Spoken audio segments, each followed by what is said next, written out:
The calendar is flipped to February, and with it, the Texas high school basketball season kicks into high gear. Tonight, a girls-boys doubleheader at North Crowley as a quartet of elite programs square off. North Crowley hosts Mansfield Lake Ridge on high school game night. And with that, we welcome you courtside. Mike Leslie, Heckma Harrison here with you as always. Heckma, these four teams are all terrific, but it is a banner year for the North Crowley Panthers, the number 2 team in the state in both boys and girls basketball. They have a very real chance to win state championships on both sides of the ledger. Hey, when you talk with Coach Shed, she'll tell you, look, she understands that log jam. She knows where she wants to be. She recognizes that she has a really good team. But tonight, she's going to make sure that she does everything to keep her team's mind on tonight's task. The only team ranked above both North Crowley boys and North Crowley girls, there is a distinct commonality between the two teams that are number 1 in the state rankings. They are undefeated and nationally ranked. Katy Seven Lakes on the boys' side, Austin Westlake on the girls' side. So there's a behemoth there potentially waiting when they get to the Alamo Dome. But these are the two teams that have the best chance of anybody to knock those two teams off, and they'll look to show that again tonight on their home floor. They welcome in a Mansfield Lake Ridge program on both sides, girls and boys, that have had very strong seasons. The girls team 20-7, the boys team 19-7. Both of them very, very strong within the district. Among the challengers, certainly within District 3-6A, but both of them have an uphill climb tonight because they're playing on the road against a fantastic North Crowley team. And they're so used to having these matchups with a really good North Crowley squad. So, look, they've already, both of these, the boys and girls, have lost previously to North Crowley. They understand coming into the gym tonight, look, if one of these teams, they take care of their business, get a victory, that's going to put everybody on notice. And that's what they want to do. They want to have that victory that says to everybody, aha, we have arrived. Mansfield Lake Ridge girls team 20-7 on the year, 6-3 in district play. They're coming off of a good win against Mansfield on Friday night, 57-43. And this is a team in Carla Denning's first year at the helm that has continued to show growth as she is kind of establishing the culture within that program. Yeah, and what she wants to see more than anything, Mike, is consistency. When she gets an opportunity to see, like last week, like you're talking about against that Mansfield squad, she felt like they were good in all phases, offensively, defensively, rebounding. That's what she wants to see against North Crowley. She's trying to figure out, it's a head scratcher for her, why when they come up against the Panthers, the difference in the pace of play.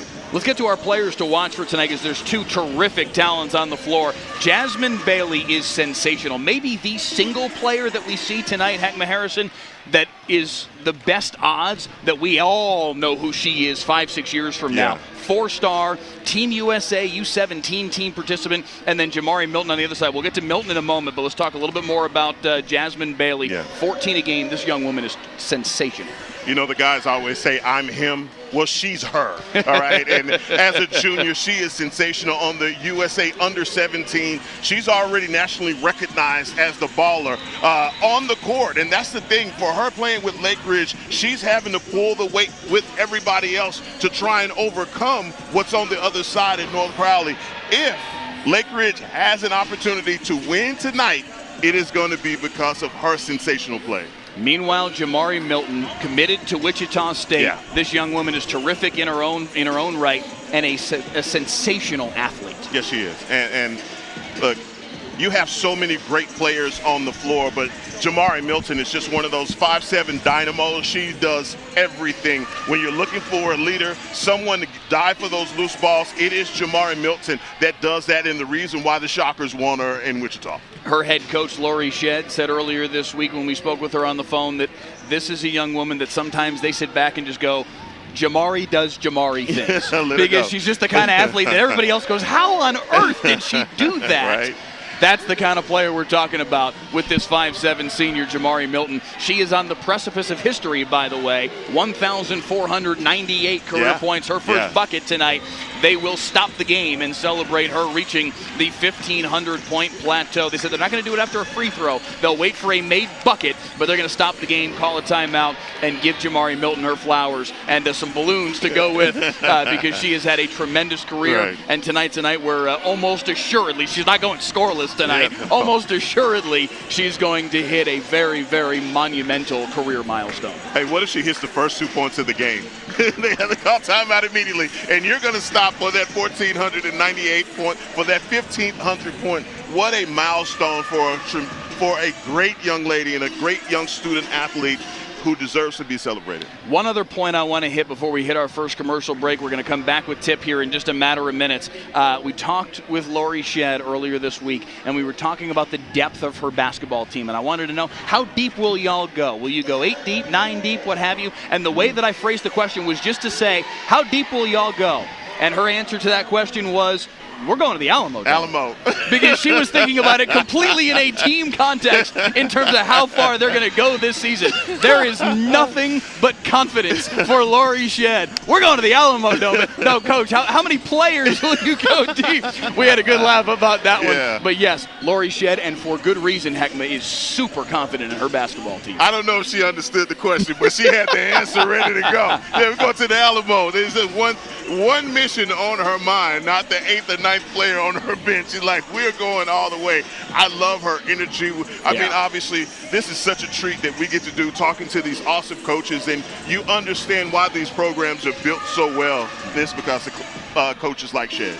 Her answer was much better than the one I was looking for when I asked the question. I thought that was awesome. One of the all-time answers from a coach in all the time we've been doing these games. We will tip this one off right after this. Mansfield Lake Ridge and number 2 North Crowley. High school game night and a girls-boys doubleheader. And the girls game tips off right after this.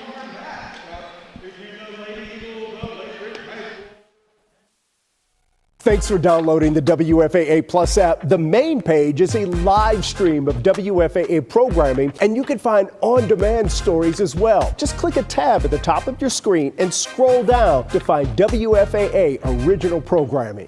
WFAA has a legacy of changing the system.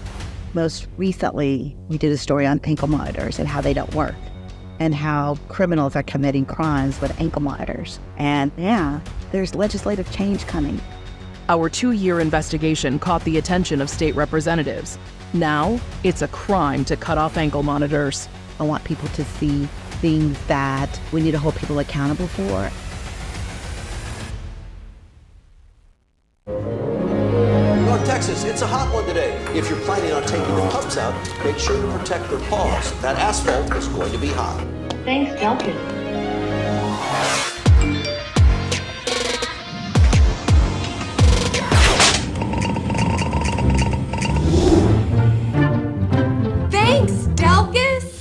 Possibly the most loved and hated man in North Texas. Whatever the weather brings, we bring the Delkus. Discover WFAA Plus, a live 24-hour stream of WFAA news and exclusive digital content, all completely free. Now available on Apple TV, Roku, and Fire TV. Download WFAA Plus today. Right now in Terrell and in Dallas, your heat index is 107. Everyone in McKinney is dead. It's hot in McKinney. We'll fix that. Possibly the most loved and hated man in North Texas. Whatever the weather brings, we bring the Delkus. Hey, I'm Jason. And I'm the other Jason. We're the co-hosts of Y'all-itics, the unofficial political podcast of Texas. So each week we invite on change makers for cold beer and candid conversations into the issues really affecting Texans. Yeah, and we're bringing in diverse viewpoints so you get to listen and really understand. This is solid information and a deep dive you're not going to get anywhere else. Not to brag, but just to brag a little bit. Okay, a little. We've been trending and making headlines. Plus, we have more than 1 million downloads. And still counting.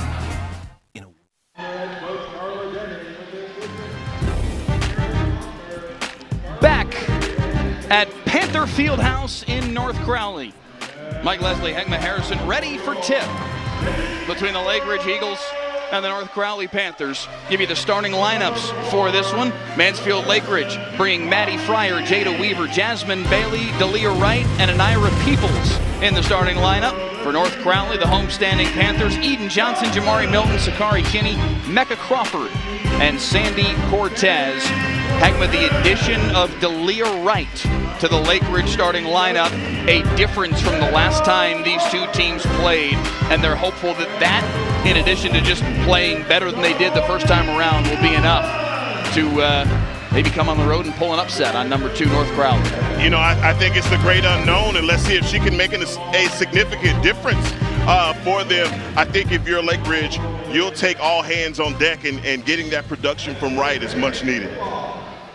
Meanwhile, for North Crowley, it starts with Jamari Milton, but they have a very talented trio with Mecca Crawford and Sandy Cortez as well. Crawford, the 6'3" senior, they call her Big Mac Heckma. She is a very impressive presence inside for the Panthers. And Coach Shedd said she met her in middle school, and she told her she was a track athlete. She said, no, as of today, you are a basketball player. Made that clear right away. Can Lake Ridge make the adjustments they need to as this game progresses? As you see Carla Denning, their first-year head coach, she said we need to defend well and we need to adjust our defense as the game progresses to be able to match what North Crowley does. Can Carla Denning's team do that tonight on the road? That is going to be a big distinction point in this basketball game tonight. With a win in this one, North Crowley clinches an outright district title in 3-6A. Can Lake Ridge stand in the way? Our officials tonight, Jamison High School, Arnold Shields and Ernest King, and our crew chief, High School, to throw it in the air. Underway here in North Crowley, and Lake Ridge will have the first possession. Bailey going right to work, the step through. Wow. Couldn't get it to roll home. But a pretty move. Somebody got the quicks. And that, you see that right there from Jasmine Bailey on the crossover, although she missed the shot. Man, what a move. Eden Johnson with a deep 3.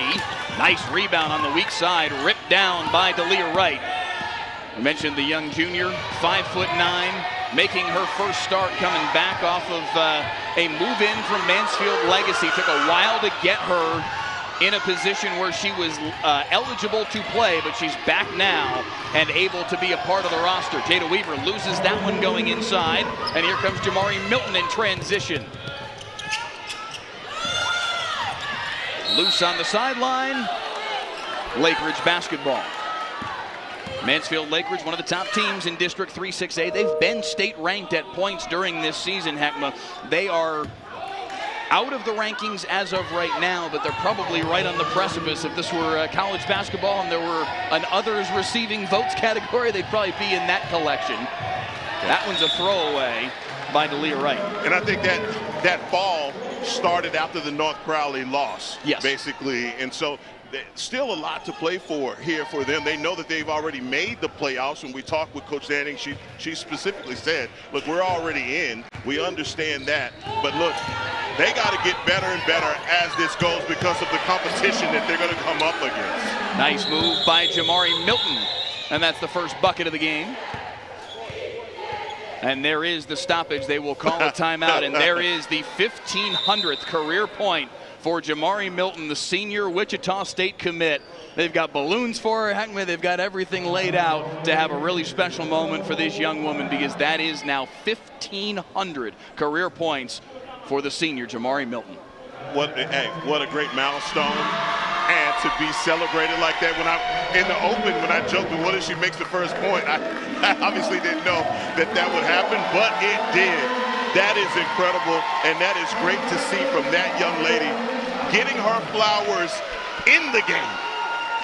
Give me mine now.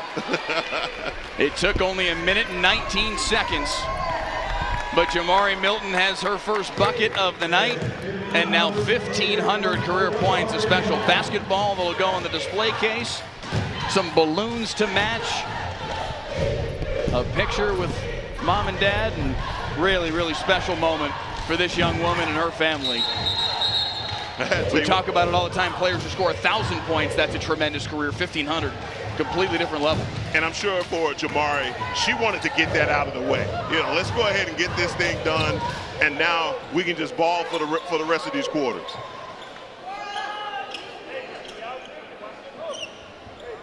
It also gave North Crowley an opportunity to set up their press out of the timeout. Able to break it with ease. They get it ahead to Bailey, and Bailey's got numbers if she hurries. Looks underneath, nice find. The layup won't go. Rebound pulled down by Anira Peoples, but then ripped away. A travel on the baseline by Eden Johnson will give it right back. That Eden Johnson gets that rebound, is off balance on the baseline. But you're right, man. She had numbers initially. I thought she was going to go call her own number on that, but elected to try and make the pass. D'Elia Wright up top. Crosses over to get into the lane. The floater won't go. Tipped out. Loose on the deck, and Lake Ridge able to re-corral the basketball. The baseline jumper won't go. And now a foul on the rebound. It's going to stay on this end. That will go against North Crowley. A lid on the rim here in the early going, heck, before Mansfield Lake Ridge, and that was one of the problems the first time these two teams played. They were 6 for 29 from the field in the first half in allowing North Crowley to build that early lead. Yeah, it's that lid on the rim, and so many times those good looks and those balls are in and out. Good shot selections, just not able to get anything to go home. Another throwaway. This one getting loose of the grasp of Madison Fryer, the 5'6" senior. And it's North Crowley basketball. The Panthers, number 2 in the state in 6A, a bona fide state championship contender. The clear top dog in District 3 6A at 9-0 in district. And they've been winning their district games by huge margins. Foul drawn on the drive. And Jada Weaver, she's asking, look, what else can I do? I'm staying vertical, hands up, but maybe just getting some contact here that caused it. Was that on Jada Weaver? I thought that's who they called it on.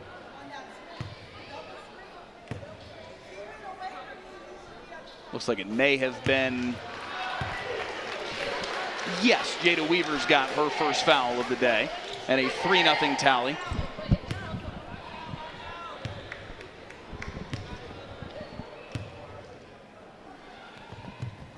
A 2-for-2 trip to the free throw line, and it's a 4-0 start for North Crowley. Up ahead, gets out of the grasp, but still a live basketball for Maddie Fryer. And they'll set the offense up top with Wright. The defense against Jasmine Bailey will be intense all night. They're going to try to make sure she doesn't beat them. Tipped away, another steal for North Crowley, and they get it out to Jamari Milton. A great space right there for the Eagles. Again, it's just the execution, and I know that's driving Coach Danny crazy.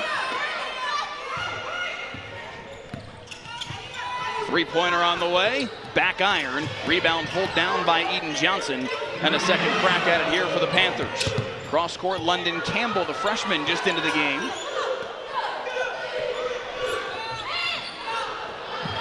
Johnson for 3, way short. May have been tipped on the way there by D'Elia Wright.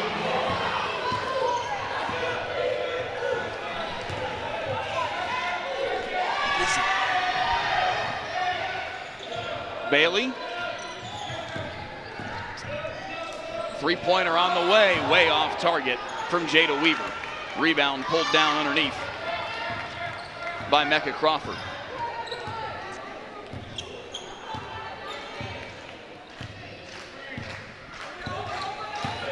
Milton going to work, splitting the defense, gets inside, can't quite finish. Good box out down low by Jada Weaver. Right with the rebound. And you see that right there from Jamari Milton, snaking through those defenders, but cradling the ball for protection. Weaver, the sophomore, already with some offers coming in. 5-second call. Closely guarded was Jada Weaver, and it's a turnover. Passy Odiambo checking in now, the senior for Mansfield Lake Ridge. A 4-0 start here for North Crowley.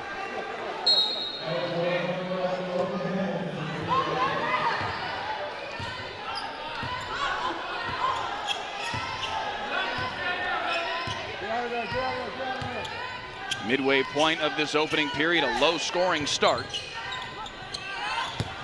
Tough ball to catch, and out of bounds is London Campbell. Look like Campbell has been camped out right there on the box. They've tried to find her a couple of times, but you go to that freshman down low, just hasn't had any production.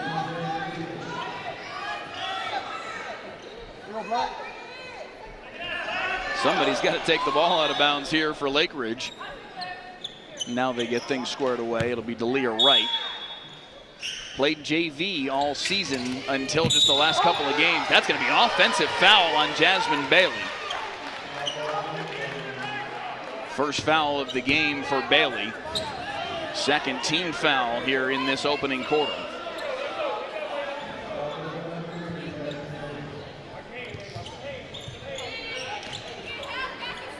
Logan Hamilton just into the game. They bring it up top now.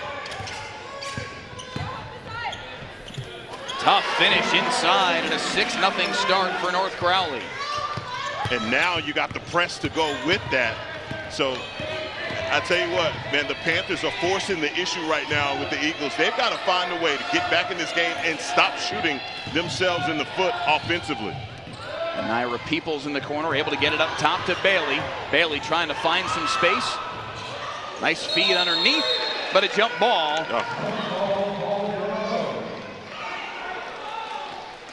Possession arrow gives it to North Crowley.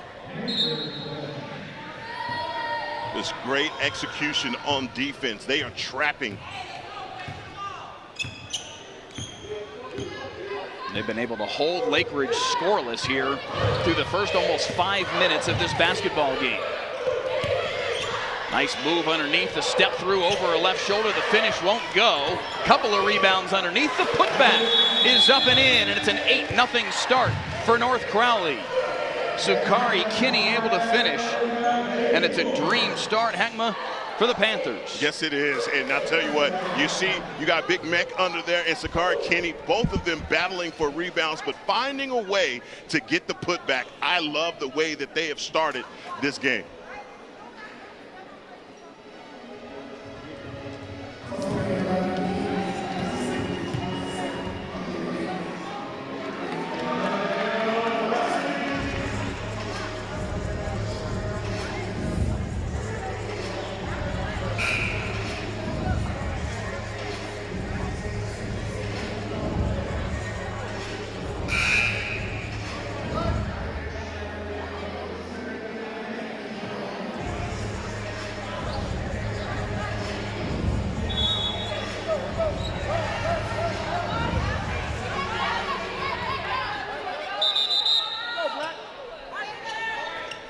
Eagles taking the ball out.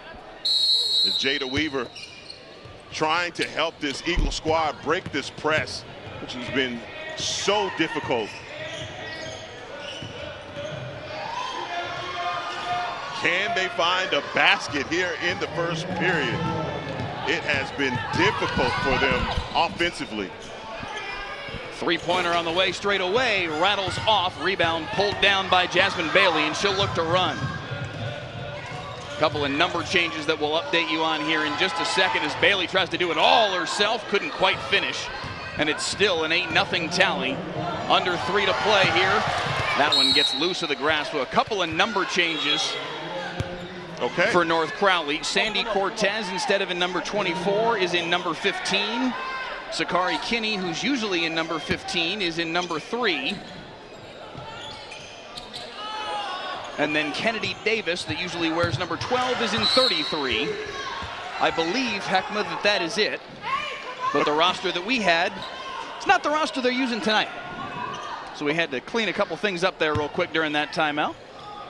So we can give, so basically, Sakari Kinney's wearing number 3 tonight, correct? Nice steal underneath, and the lay-in will go for Sandy Cortez. 10-0 the start for North Crowley. And now a 5-second violation. A nightmarish start for the Lake Ridge Eagles.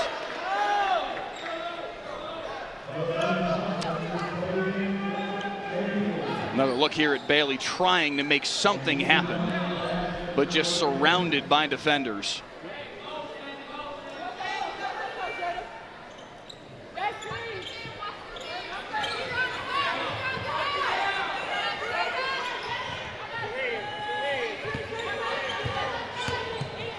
Johnson had it tipped away. We'll bring it back for Jamari Milton. Fires from way out. Whoa. Fight for the rebound on the weak side. Pulled down by Mecca Crawford. And it traveled. You think she has any confidence in that shot? Just a little bit, yeah, and for good reason. Absolutely she does. and has the green light to shoot it. Can Jasmine Bailey get things going? Up ahead, and the layup goes. All right. Zori Bailey takes the lid off the rim. Let's play a little basketball now, shall we? 10-2 for North Crowley. And those points not easy to come by. Milton, foul. I believe they get Zori Bailey late, but here's the deal. Jamari Milton, as soon as she sees those defenders splitting, she is going to make sure that she gets downhill into the paint to get the layup. Such an exceptional athlete. Hits the first. And you can tell the girdle that she's wearing, she got thigh pads in that girl. She's used to taking some contact, yes. Okay? 1-for-2 trip for Jasmine Bailey, and it's an 11-2 tally. Jasmine Bailey gonna look to run again. 14-footer, tough shot. It kind of does feel like she's gonna have to go full takeover mode, though, if Lake Ridge is gonna be able to stay in this basketball game. Milton trying to respond. Pretty touch. And Mike, I think she feels like that as well. Picking up her dribble on the far side is Brooklyn Johnson, the freshman, and now a travel as she handed it off to Jada Weaver. They are having so many problems offensively, and this defense for the Panthers extending all the way out to half court. This is a ton of pressure to deal with. Final minute of the opening period. A suffocating first quarter from the North Crowley defense.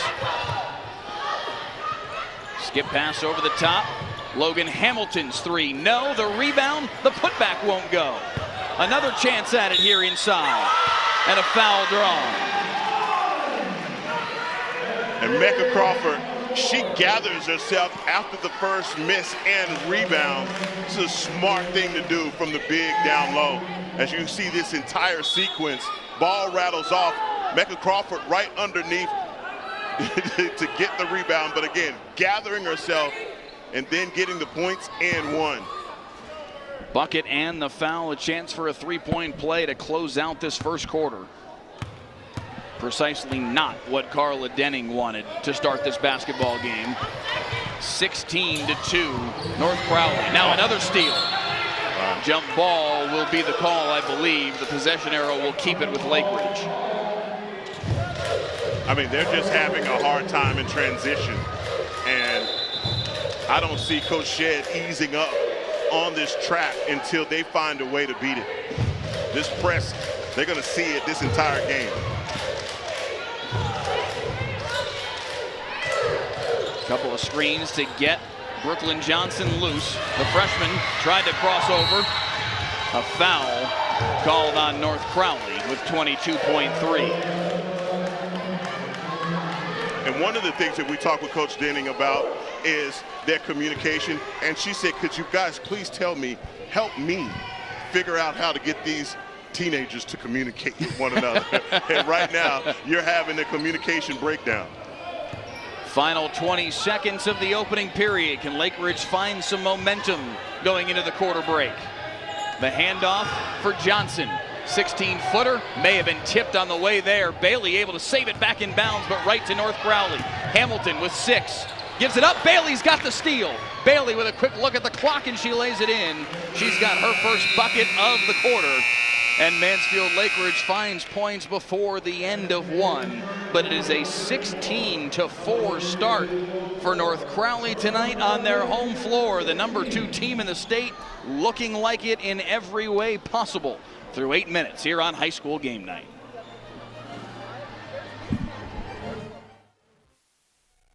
Right now in Terrell and in Dallas, your heat index is 107. Everyone in McKinney is dead. It's hot in McKinney. We'll fix that. Possibly the most loved and hated man in North Texas. Whatever the weather brings, we bring the Delcas.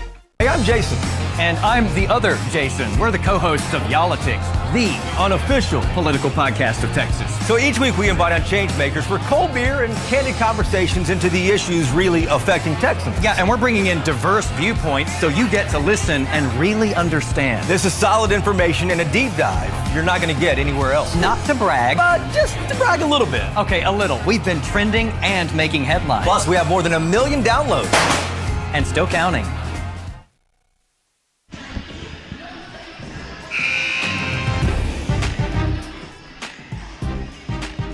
Back at Panther Fieldhouse, a sensational start Yeah, for North Crowley.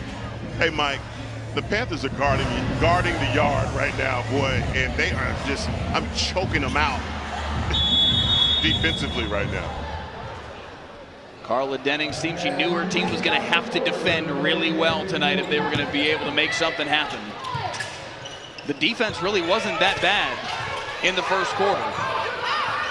Kind of similar to the first time they met. She said she felt like they defended pretty well, but they just couldn't make any shots. Lid was on the rim a lot of that first quarter. Mecca Crawford tied up, jump ball, and the possession arrow is going to give it to Lake Ridge. A great defense there for the Eagles, finally trying to figure out a way to stop Mecca Crawford. As you see Coach Shedd trying to feed it down low to her big. Johnson, the freshman, has been tabbed as the point guard here to try and break this press and set the offense. Weaver gives it down low. Bailey, quick move. Thought she was fouled. No whistle.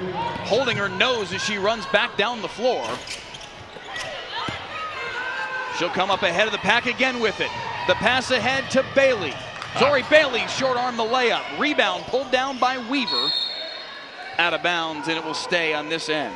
She did short arm it because she saw Mecca Crawford coming down the lane trying to avoid the block. Kick out, Weaver for three. They needed that so bad. Yes, sir, they did. Talk about a confidence builder. This team is just feeling like they're in the hornet's nest right now. The thing is, while they are, and while this has been a terrific start for North Crowley, it's not like the lead is wholly insurmountable. Of course, as I say that, the triple goes down for Sandy Cortez. They break the timeline in time. Weaver gives it down low. The layup will fall for Maddie Fryer. And that is the execution and communication that you need from the Eagles, and you can tell they are more communicative here in the second quarter. You got to continue that, man. They are all up in your grill right now, and you can't be rattled. One of the questions that I had for you, Mike, is when you have a press like that, and to me, based off of what I'm looking at, Jasmine Bailey is their best ball handler. Yeah. I've wondered the same thing. Why not? But maybe it's just I wonder if the thought process from head coach Carla Denning is if we do that, we're going to gas her in no time. That's the only reason not to, because you're right. If you give her the basketball, I think you're off and running. Because everyone else, when they get trapped, it seems like they clam up and an errant pass will follow. So they've got to figure out a way to execute here to make up this 10-point lead. They've got 5 of the first 8 points here in the second quarter. Can they crank up the defense a little bit and get some stops and maybe get back into this basketball game? Corner 3, Logan Hamilton, and it's all net. And Logan Hamilton was camped out. As you see the smile from Hamilton, and boy, that looked like that was a clean block to me, Miss Hamilton. She certainly thought so. It kind of looked like it from here as well. It looks like they're going to get the foul on number 15, Sandy Cortez. Sends Weaver to the free throw line to shoot 2. She hits the first.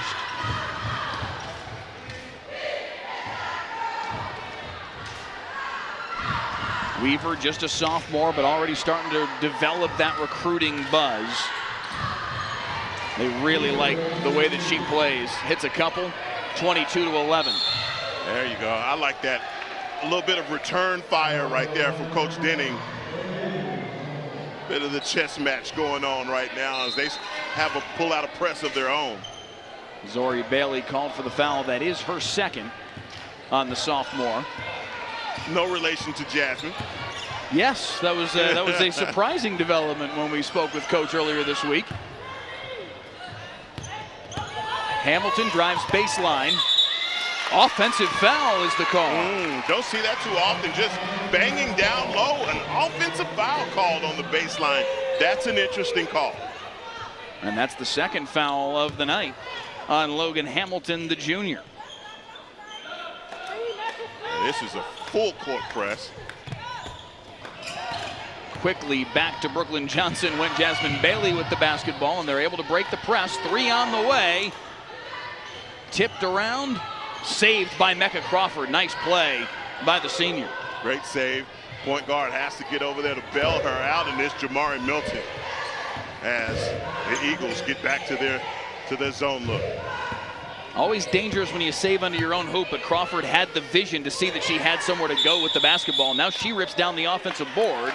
Tied up underneath. The possession arrow will keep it on this end.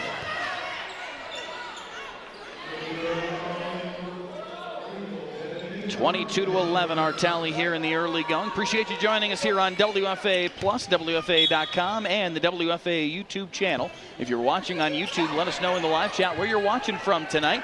You got a favorite player on either one of these teams. Baseline fadeaway won't go for Sandy Cortez, and racing up the floor comes Weaver. Weaver wolfed from behind. Milton got a hand on it. Yeah, Milton with an opportunity to get her hand in the cookie jar, and she makes the steal. Wondering why the Eagles just don't slow it down a little bit to get into their offensive set. Another rebound for Crawford, but she put it down, and Bailey was able to grab a hold of it, and Bailey earns possession as a result, getting the tie-up. She has not been able to get loose yet and do a lot offensively, but it is very clear watching Jasmine Bailey run the floor why she is so heavily recruited, why Team USA is on her, why she is seen to be as such an elaborate talent. She's fantastic. Yes, she is. And the thing she does, literally, don't make the box score. What are we doing? She almost scored on her own hoop. Oh, my God. Some confusion there for D'Elia Wright. And now a foul will be called on Jamari Milton. Coach got to call a timeout right there and bring your player over and say, what are we doing? what are we doing?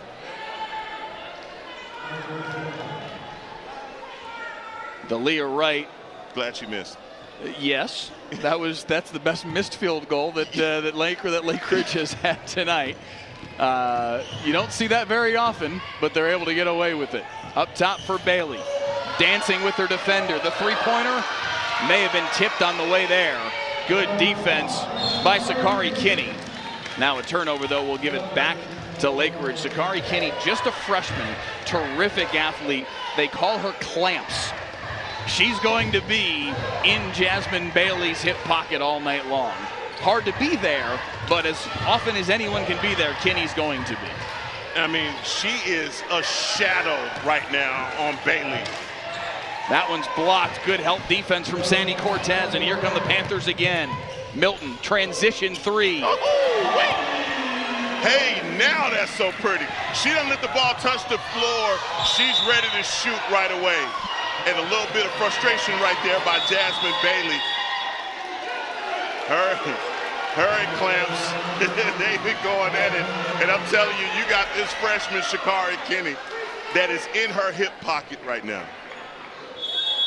It's Bailey that is called for the offensive foul, so that's 2 on the junior Jasmine Bailey, as Carla Denning wants to talk things over with the officiating crew and get an explanation as to how that call was made. 25-11, the tally in favor of North Crowley. First time these two teams played a 73-44 rather final score in favor of North Crowley. Lake Ridge certainly hoping that they'll be able to keep this one closer, but it is very clear from the jump North Crowley is a different animal than most teams across the state.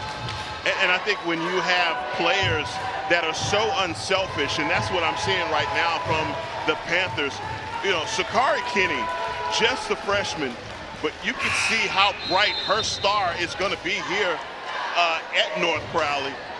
She's sacrificing a part of her game to make sure that she can defend their best player. Everybody else is playing their role and allowing Jamari Milton to flourish offensively. Yeah. I love that about the way that they space the full floor, but also the way that they are attacking defensively. Shout out to Danielle Rudabush in the WFAA YouTube comments tuning in tonight.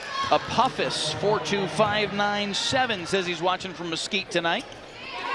They find Cortez down low. The turnaround won't go. Somehow that rebound went right over the head of 2 Lake Ridge players and right into the lap of Eden Johnson for 2. I'm not sure how that one happened. Loose on the deck. Finally the handoff for Bailey, and she'll go to work. Finally, Jasmine Bailey able to get the roll. Yeah, that soft touch is going to give you the shooter's roll, and they need her confidence to continue to build right now, but the Panthers are just continuing to build this lead. Bailey's got 4 here in a period and a half. Nice hands underneath, nearly taken away from Cortez. She's able to save it back in bounds, though, and the 3 from Eden Johnson. Back iron. Milton with the offensive board. Oh, my, that one's from forever away. And a foul on the rebound. Looks like it will go against Mecca Crawford. Yeah, that's what you call having the green light. And I've said it before, Jamari Milton, her confidence to shoot that long 3. She's shooting that from Fort Worth. Next one. London Campbell comes on in place of Crawford, who just picked up her 2nd foul here in this first half. The pressure still very much on from North Crowley. Nowhere to go with the basketball, and another 5-second call. Wow. That is a coach's worst dream.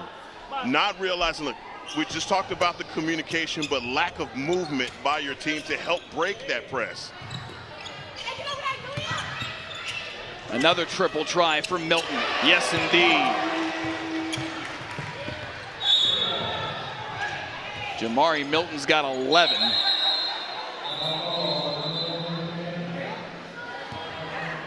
A couple of substitutions coming in. They stop play here for a moment.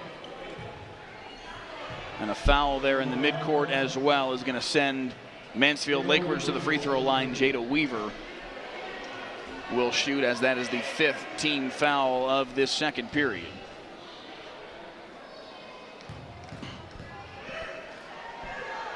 So right now, for the Lake Ridge Eagles, they really do have to get comfortable with being uncomfortable. This defense is all over. And I know for the coach, the sermon at halftime is going to be communicate. You have to talk. Coach Denny, right now, her team, they're shocked right now. Yeah. They almost probably feel like it's deja vu from the first time that they met up. 1 for 2 at the charity stripe for Jada Weaver. She leads Lake Ridge in scoring with 6 here in this first half. Jamari Milton with 11. She'll try another 3. Could have been fouled there as she landed. No call. Up ahead they go to Bailey. Bailey threw it up ahead. Some miscommunication. Then another turnover for the Eagles. And Delia Wright just hasn't gotten into a rhythm yet, and you could tell that miscommunication. Is Jasmine Bailey, an unselfish player looking to distribute, get the ball out, but Delia Wright just not ready for that pass. 2.5 to play in this opening half. Lake Ridge found some confidence there in the early goings of the second quarter. But can they find that again? Because if they can play with some more confidence, as the pass here comes ahead for Bailey, 1-on-1 in the front court, and she'll head to the free throw line. Again, as well as North Crowley has played here in this first half, and as suffocating as they have been defensively, the shooting for North Crowley hasn't been as lethal as it was the first time these two teams played. And a 6-0 spurt might get you back in the basketball game a little bit here for Lake Ridge before halftime. If there is a slither of sunshine there for Lake Ridge, it is what you're talking about, is that shooting percentage, which isn't great for the Panthers.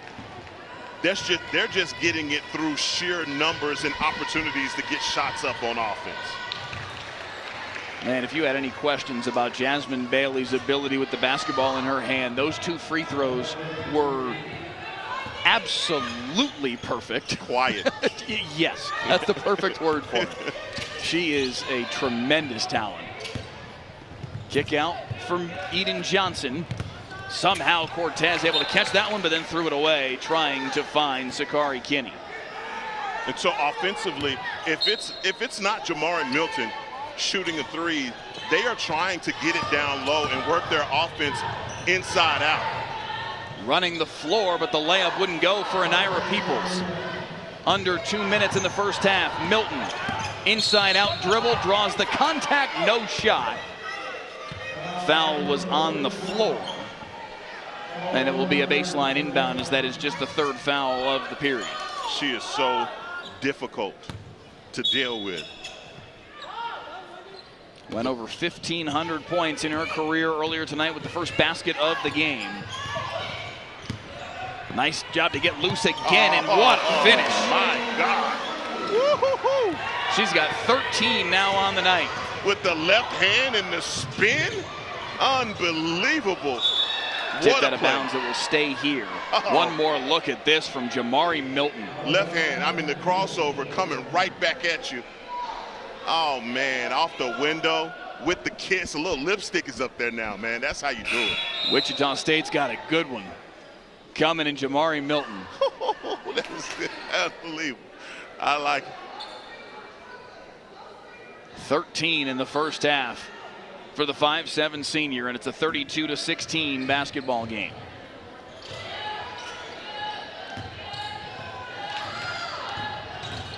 Peoples, tough shot, and it went for her. Yes, it did. I mean, great half-court set right there from the Eagles.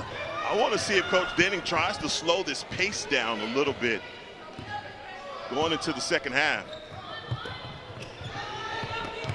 Nice tip away, good defense from the backside. Final minute of the half, loose, but then corralled by Lake Ridge. Gigi Myers-Tacky gives it right side, 3 banks in. Hey, Brooklyn Johnson, the freshman. Hey, what did you just say? A 6-0 run can get you back in it? I like this, though. That is a block and one.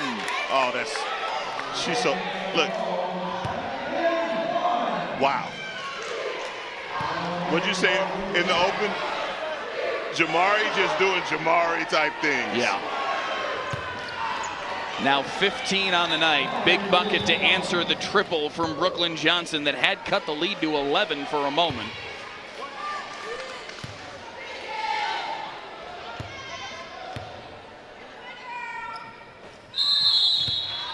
(35-21) the tally. She's got 16 now on the night. Something about that just feels like an easy 16 for Jamari Milton. It was an 8-2 run prior to that bucket. Now another steal. Milton for 3. Peoples with the rebound. Nearly lost it. Able to get it ahead for Johnson. 36 in the period. Johnson, tough shot. No foul. And here comes Eden Johnson. Eden Johnson lost it. Jasmine Bailey, 1-on-2, chased from behind by Milton, and a foul. Oh, and Milton behind. She picks up the foul, but boy, it looked like she had all ball. Let's see who this foul is called on. It's going to matter because Milton already has 2. It will be on Hamilton. Hamilton now has 3. Milton still with the 2 to the free throw line. Jasmine Bailey to shoot 2, and she hits the first.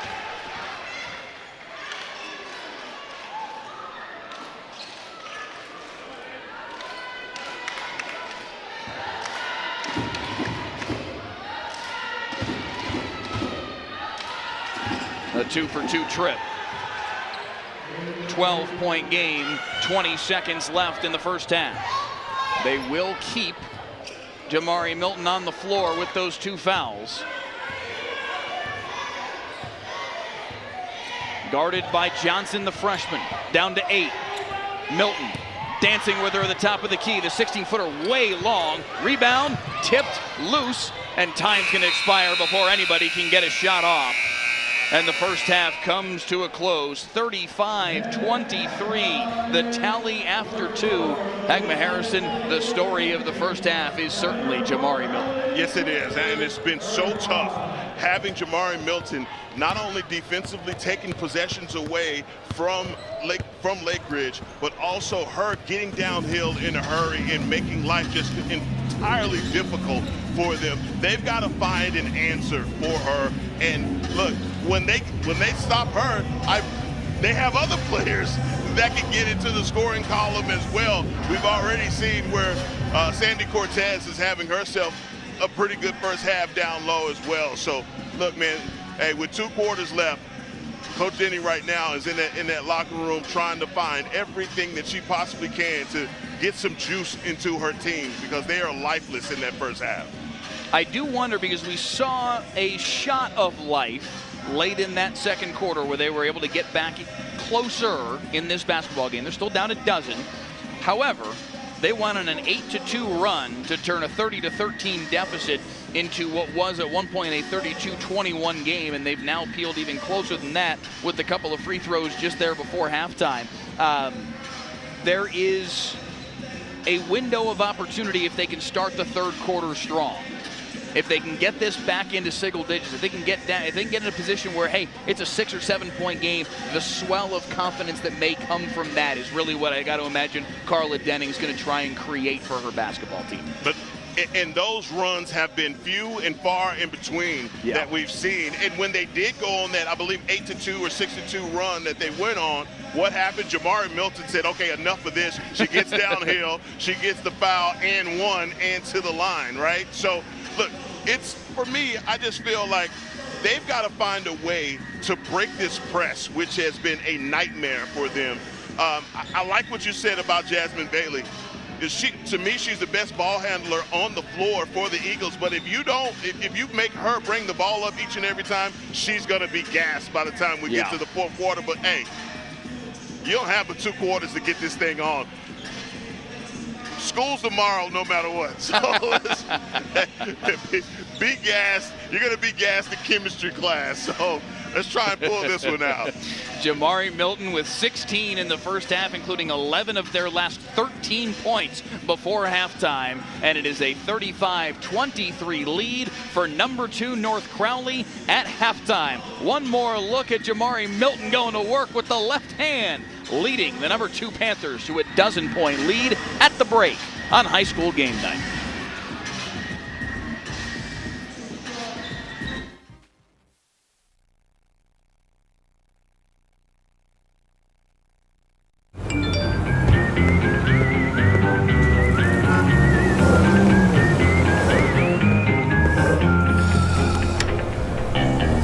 Thanks, Delkus.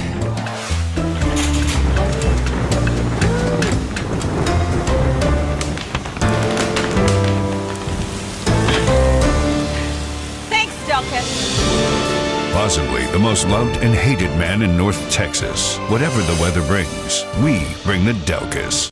WFAA has a legacy of changing the system. Most recently, we did a story on ankle monitors and how they don't work, and how criminals are committing crimes with ankle monitors. And there's legislative change coming.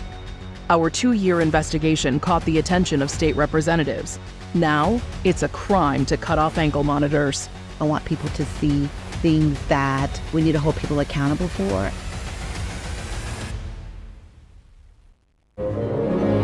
North Texas, it's a hot one today. If you're planning on taking the pumps out, make sure to protect your paws. That asphalt is going to be hot. Thanks, Delkus.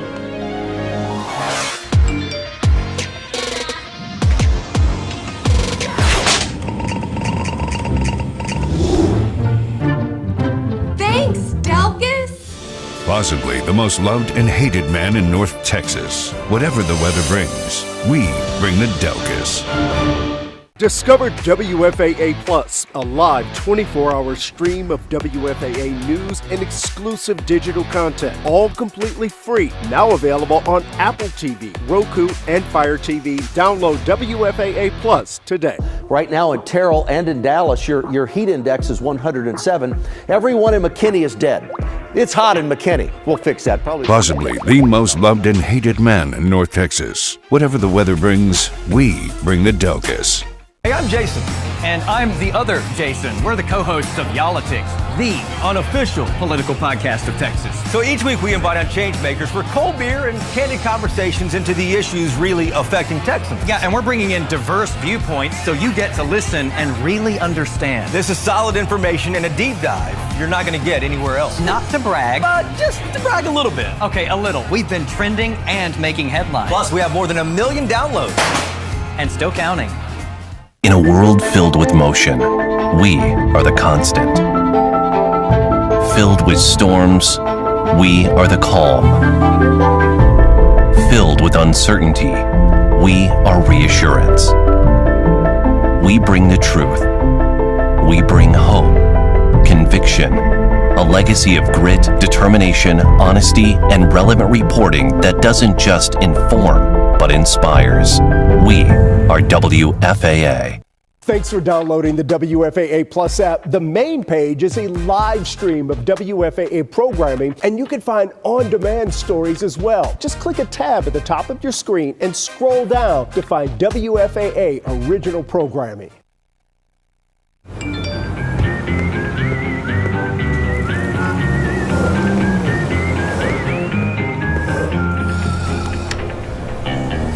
Thanks, Delkus.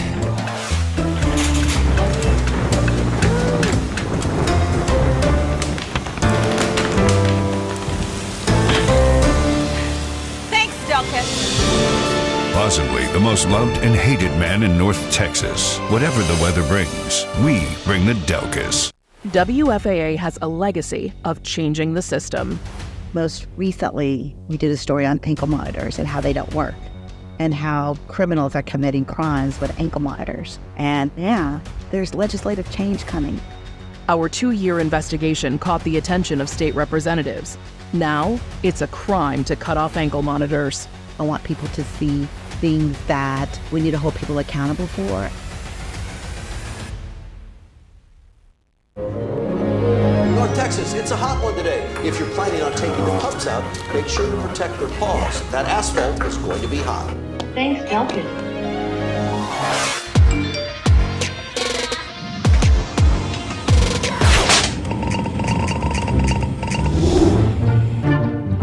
Thanks, Delkus. Possibly the most loved and hated man in North Texas. Whatever the weather brings, we bring the Delkus. Discover WFAA Plus, a live 24-hour stream of WFAA news and exclusive digital content, all completely free. Now available on Apple TV, Roku, and Fire TV. Download WFAA Plus today. Right now in Terrell and in Dallas, your heat index is 107. Everyone in McKinney is dead. It's hot in McKinney. We'll fix that. Possibly the most loved and hated man in North Texas. Whatever the weather brings, we bring the Delkus.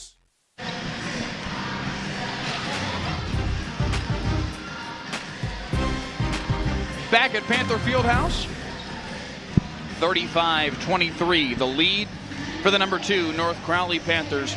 16 first half points from Jamari Milton. That young one right there, Jasmine Bailey, with 8 in the first half. Heck, but they need to get her scorching hot. Yeah, they have to, and I tell you what, Delia Wright, we were talking about her in the open, and maybe, you know, her being the great unknown and what she could possibly bring to today.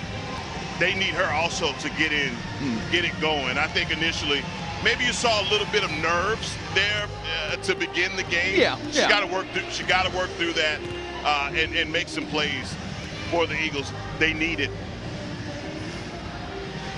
There's Jamari Milton. Yeah. I just spoke for a moment with her mother. Yeah, I said, your daughter is fantastic. And she should have said, I know, Mike. Tell me something.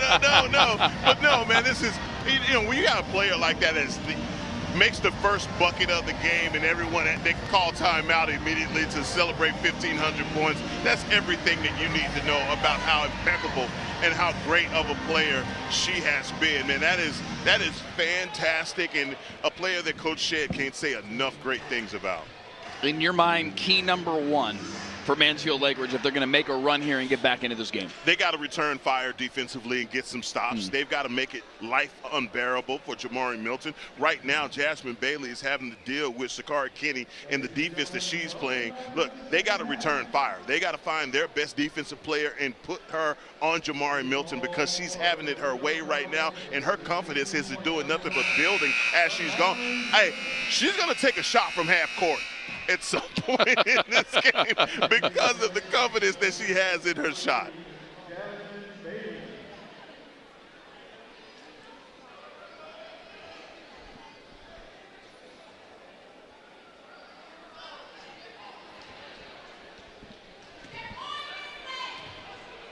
North Crowley in the whites, Mansfield Lake Ridge in the blacks as we get back underway here in this third quarter. Panthers with possession to start the second half. Kinney, long two, won't go. Good rebound by Jada Weaver, the sophomore. Weaver, another player that Lake Ridge really could stand to get rolling offensively. A block called on Kinney. Yeah, Sakara Kinney is just a different kind of player. You know, you don't find players these days that really just take pride in playing defense. You can see that from Sakara Kinney. Yes, just a freshman. Yeah. Very, very bright future for her. They do bring Logan Hamilton back in. She's playing with 3 fouls, so a little bit of a risk here from Lori Shedd. Nice move by Peoples to get loose. Nice rebound over the top by Mecca Crawford. Just too big for everybody else. And you need her to use that 6'3" frame to do things just like that, just make life difficult. Good hands by Anira Peoples, rotating across to cancel out the corner three. Yeah, when you got Mecca Crawford down low, there's not going to be a ton of second chance opportunities for the Eagles, which that's what they need to get back in this game. They've got to get some defensive stops as well here. Try and make something happen here. They get the throwaway from Eden Johnson. And here comes Jasmine Bailey. Can the 4-star, the superstar, get rolling? Tough shot, missed it short. Rebound tipped and corralled. Nice rebound underneath. Delia Wright couldn't finish, and Crawford comes away with it. Yeah, I think Mecca Crawford had something to do with that, extending that 6'3" frame into the face of Delia Wright. They just don't have anybody the size of Mecca Crawford. Peoples trying to deal with her. Crawford too strong with it. That's a great touch, though. Peoples will hold up and give it back for Weaver. Long two. Rattles off the right side of the 10. Milton with a head of steam down the left sideline and lays it in. I mean, that's taking candy from a baby right there. Here comes Bailey bringing the ball up the floor. Tried to pass it underneath, had it tipped away, and now commits a foul. You can feel the frustration for Jasmine Bailey. She just threw that ball right into the face of Hamilton. She took the worst of it.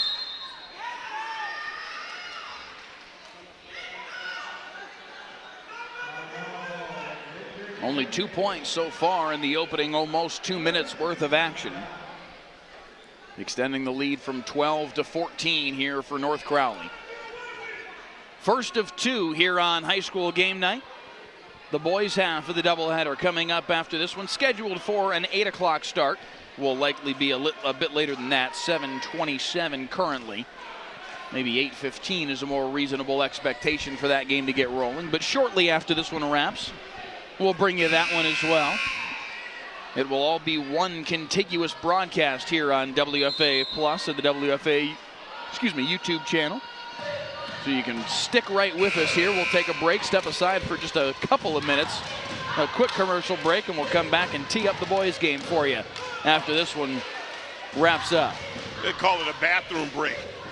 Get an opportunity to get up. That's all you need. Yeah, because first of all, this gym is incredible. It really is. High school is incredible, but this gym is incredible and starting to fill in for sure. North Crowley basketball out of the timeout. Up by 14, the number 2 team in the state. with a terrific start to this game, a 10-0 run to begin the basketball game, and they've just kind of played with that lead, Hackma, ever since. We've seen a balloon as big as, I believe, 17 was the largest lead we've seen. Long three from Logan Hamilton goes.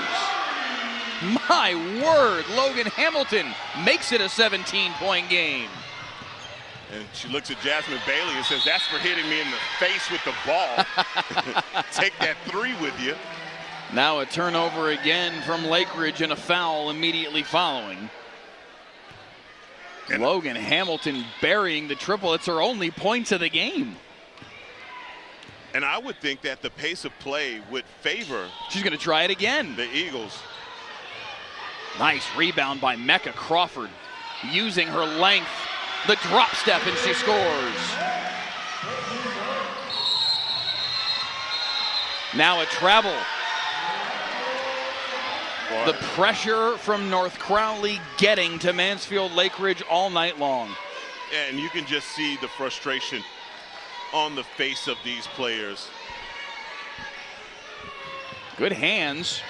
The Leah Wright got a piece of that one, but Milton able to chase it down in the backcourt.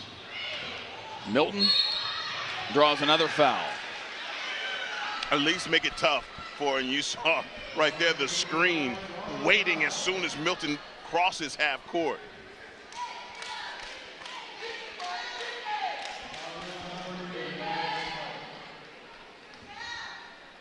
Milton to the free throw line for two. A chance if she hits them both to put her on 20 for the night. And she hits the first. The lead is now 20. North Crowley, number 2 in the state rankings. A very realistic shot for them to win a state championship this year, Hackma Harrison. We've seen their boys team win. They won it all under head coach Tommy Brackle back in 2008. The girls program has not won a state championship. And head coach Lori Shedd said she's painfully aware of that history, and they want to change that this year. And that is burning into her psyche, knowing that it hasn't been done. There's only one other team that's better, she feels like, in the state. So this should be the year that they feel like they get it done.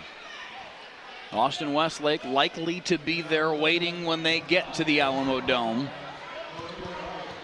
But Austin Westlake hasn't, despite the fact that they haven't been beaten, it's not like they have looked entirely unbeatable all season long. They have been played in close games by a handful of teams, played to double overtime by Lancaster earlier this year, so it's not like it's impossible to beat that basketball team, and North Crowley would certainly love their shot. Mecca Crawford with the rebound and the putback, and they are doubling up the Lake Ridge Eagles. And that's the kind of pressure that the Eagles have not figured out a way. That pressure has been constant in this contest. Another Lake Ridge turnover, and it's North Crowley basketball on the baseline, up 46-23, not even midway through this third quarter.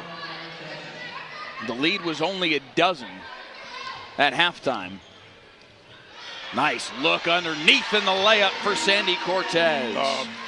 An amazing cut right there from Cortez. Bailey gives them the baseline. The jumper will go for Jada Weaver. Oh, man.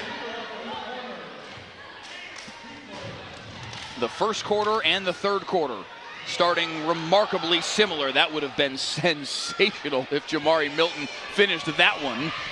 Up ahead for Bailey. The turnaround won't go for her. Hey, man, it would have been time to just pack up and leave the gym if Jamari Milton knocked that one down. The parallels, though, between the first and the third quarter, Hackma, a 10-0 run to start the game for North Crowley, a 13-0 run to start the third quarter. That one wouldn't go for Milton either, and a foul on the rebound will give it to the Eagles. But that's the difference in the basketball game, quite literally. Yes. Right there is the two runs to start each half. 10-0 to start the first half, 13-0 to start the second half, 23 points in total, and that is the margin in the basketball game. Hey, word to the wise, if you have to play the Panthers, go ahead and scrimmage right away before they come on the court. Be lathered up and ready to go, because they are ready to go from the tip.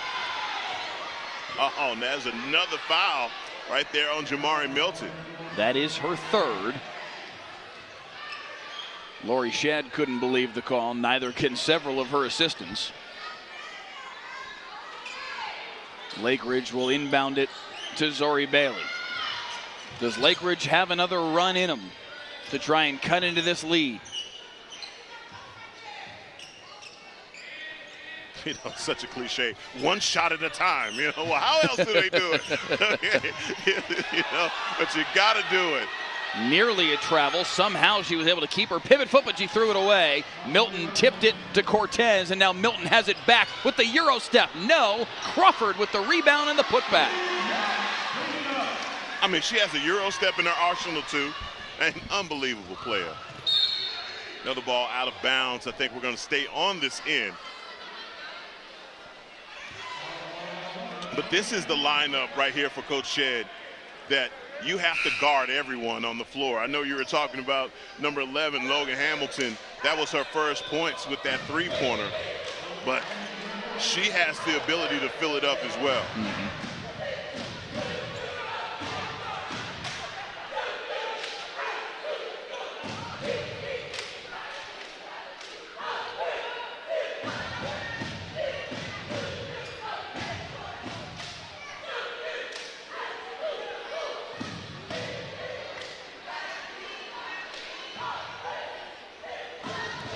Long discussion for Carla Denning with the officials here before they key the inbound. Corner three for Weaver, front iron. Well, it looked good, felt good, didn't fall.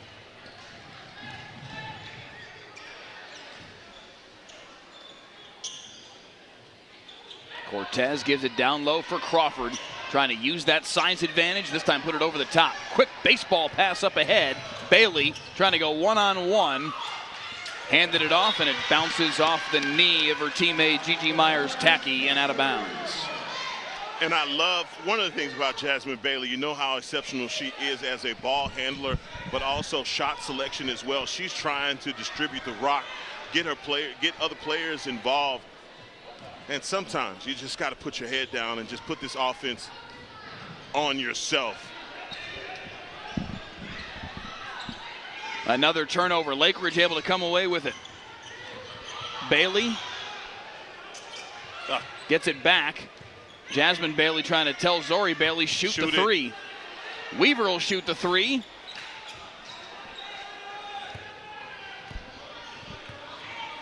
And Jamari Milton will slow things down. Nearly a 10-second call, but she had the clock in her head and now draws the foul. Fun story from North Crowley, Heckma, that you and I stumbled across the other day in talking with Lori Shedd, their head coach. Her daughter, Tori Tucker, this young woman right here, now goes by Tori Branch because she got married over the summer to one of their other assistant coaches, Jamal Branch. The two of them met at the McDonald's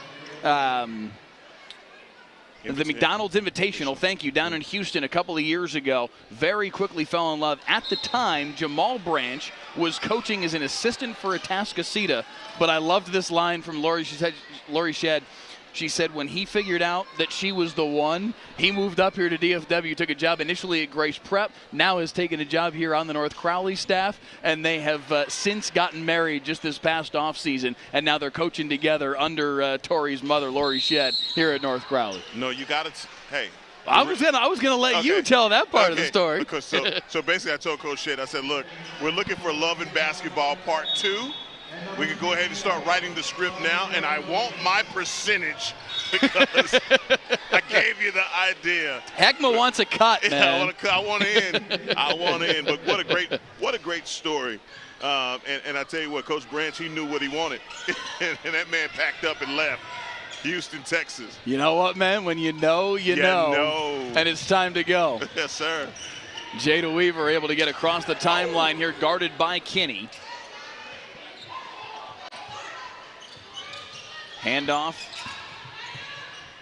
Nice move by Jada Weaver, and she finishes it.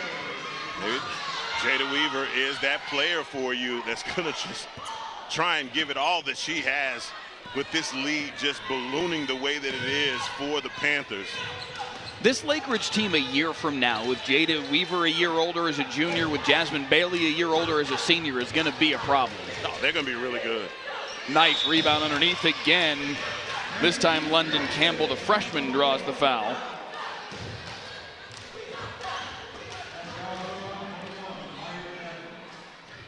One minute even to play in this third quarter. Again, this is the first of two tonight. We will bring you the boys' game tonight at a scheduled 8 o'clock tip, but it will certainly be later than that as things stand right now. 20 minutes of 8, and this girls' game still not yet to get to the fourth quarter. Yeah, Coach Jennings, she took that first loss to North Crowley personally. She said, look, I don't lose by that amount. If you know, look at my resume as a coach, that's just not something that I've done. She is not comfortable with her team playing like this. And you talk about the young talent that they have and how much better they're going to be next year. Mm-hmm. Trust me, this is going to be something that she's going to circle and underline for the future. Yeah, she said 30 pieces don't happen to me. It's not normal. End quote. Seriously. Coming over from Princeton High School in the offseason, first year at Mansfield Lake Ridge. Still building the program in her image, but she's got a lot of really good building blocks, and obviously building block number one in the entire plane is Jasmine Bailey. Yeah. And then you fill in around the edges with somebody as talented as Jada Weaver. You've got a lot of freshman talent on this team. Brooklyn Johnson's played a lot of minutes tonight, and Ira Peoples is only a sophomore. Delia Wright, the transfer from Mansfield Legacy, only a junior, and will be able to play the whole season next year now that they've sorted out her eligibility issues. So there's a lot to like about where Mansfield Lake Ridge is pointed right now, but tonight they're just up against a buzzsaw in North Crowley. Yeah, and when she talked about Jasmine Bailey, Mike, one of the things she said is just like not calling her so much of a reluctant leader, but just says she's very quiet demeanor, not very talkative, but that's what she's going to have to be in order to have the success that she wants to have, especially in high school. Step back three from Sandy Cortez. Oh, that's sick. Sandy came to play today. Mercy. She's got a dozen. The lead is 26, and that's a travel on Weaver. Weaver's been very good here in the late going. She's got 6 straight points for Lake Ridge. But the travel there, and on the previous trip down, look at Sandy Cortez go to work. Oh, that is, hey, that's so pretty. And what did Coach Shedd say? Hey, she said, look, they get it twisted. They think because of her size, she's just a post player. She can shoot, and you saw it right there. Yeah, she said they call her their dark horse because people just don't know what to expect out of her game, and you saw a lot of it right there. Nice feed underneath, and the layup will go for Kennedy Davis. Kennedy Davis getting in on the act today. Final 3 seconds. Weaver with the triple try, but it misses short. And that'll bring the third quarter to a close. 57-29. North Crowley outscoring Mansfield Lake Ridge in the period 22-6. And they have completely taken control. To the fourth we go after this on High School Game Night. Thanks for downloading the WFAA Plus app. The main page is a live stream of WFAA programming, and you can find on-demand stories as well. Just click a tab at the top of your screen and scroll down to find WFAA original programming. WFAA has a legacy of changing the system. Most recently, we did a story on ankle monitors and how they don't work, and how criminals are committing crimes with ankle monitors. And yeah, there's legislative change coming. Our 2-year investigation caught the attention of state representatives. Now, it's a crime to cut off ankle monitors. I want people to see things that we need to hold people accountable for.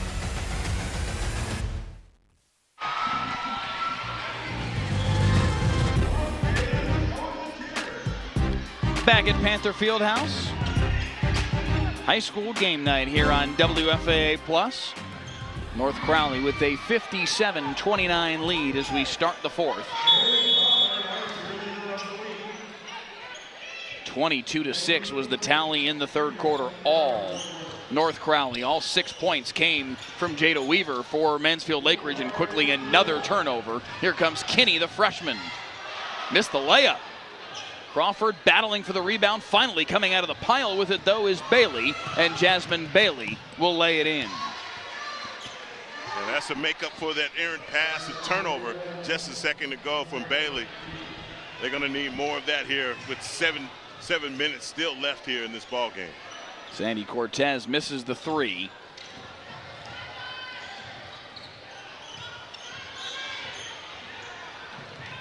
Brooklyn Johnson, just a freshman, showing off the handles, though. Nice feed underneath. An open layup, and it's blown.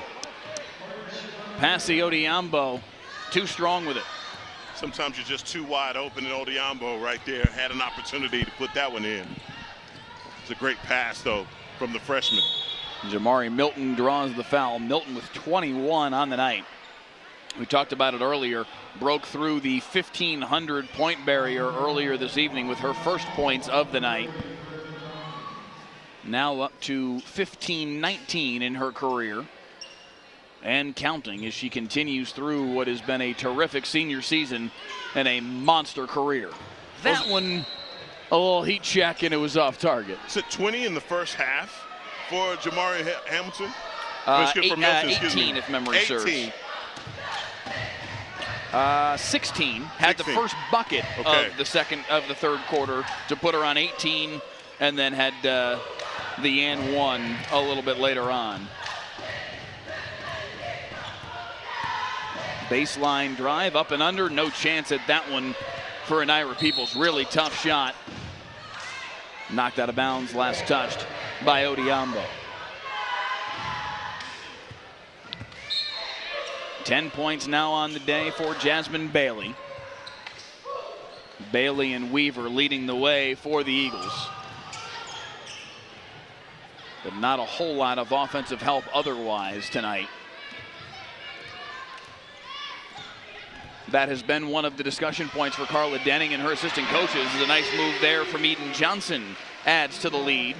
Is who's going to be that tertiary scorer? Who's going to be that third piece that helps to round out Mansfield Lake Ridge and create more threats for them offensively? Yeah, I mean, in a game like this is the time to try and find it. You realize that, look, we can depend on Jasmine Bailey as much as we want or as much as we can, but we're going to have to get someone else into the action. As you found the Panthers, they've been able to do that, especially with that last bucket from Eden Johnson. There are other players, Mecca Crawford, that's getting in on it and can take some of the weight off of their superstar player. Talandria Williams just into the basketball game, gave it down low for Peoples, but Peoples lost it, and here comes North Crowley once again. Inside for Crawford, and she lost it. Just lost it. One you could take. And a foul on Eden Johnson. A little bit of frustration right now for the Eagles, and understandably so. But still a lot to play for this Eagle squad in the future. I mean, yes. They still are going to have a playoff opportunity. That one wouldn't go for Bailey, but a nice offensive rebound underneath and a foul drawn. To the deck goes Talandria Williams, the sophomore. Quickly, 2 fouls on North Crowley in the last couple of seconds. But yes, Lake Ridge still with a lot in front of them. They will be a playoff team, and not many teams will have the ability to throw as many really high-quality defenders at Jasmine Bailey as North Crowley can do. That one tipped away, but finally corralled by D'Elia Wright. Lost it in the paint, and here comes Jamari Milton. 1-on-2. Milton draws the foul. Recognizing, look, she's got 2 defenders on each hip, and she's still not full steam ahead. Not even thinking of pulling that ball back. She's like, look, I'm going to draw contact and get to the charity stripe. I mean, just constantly attacking your defense is Jamari Milton.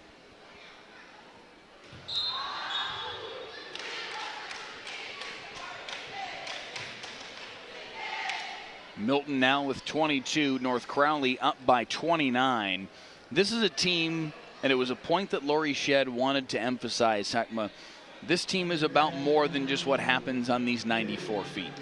She said they set a goal as a team, team-wide, to have a 4.0 GPA. They are very close to achieving that goal. They have a 3.95 as a group. That is sensational, and they're probably about to get another turnover here. Timeout called by Carla Denning to save the situation. But think about that. No, that was amazing. 12 players on the roster, and top to bottom, they are exceptional students that have a combined GPA of just 5/100ths of a point away from perfect. I said, Coach, look, this what we need to do is just go ahead and round up. Just go ahead. I mean, that's how my DISD math works. I mean, what, 3? Come on. You round that thing up. We're perfect, baby. What do you mean? I'll do the math for you. No, hey, don't tell anybody else that. Just say you got a 4.0 average on this team. Don't give me a 3.5 talk. That's a 4.0. But that is fantastic. Yes. That is fantastic when you talk about a coach that is demanding, not only on the court, but also in the classroom, but also because of what she's building, she's also making it where schools that are feeding into North Crowley, they want to come and play in this gym. They want to be a part of what she's building.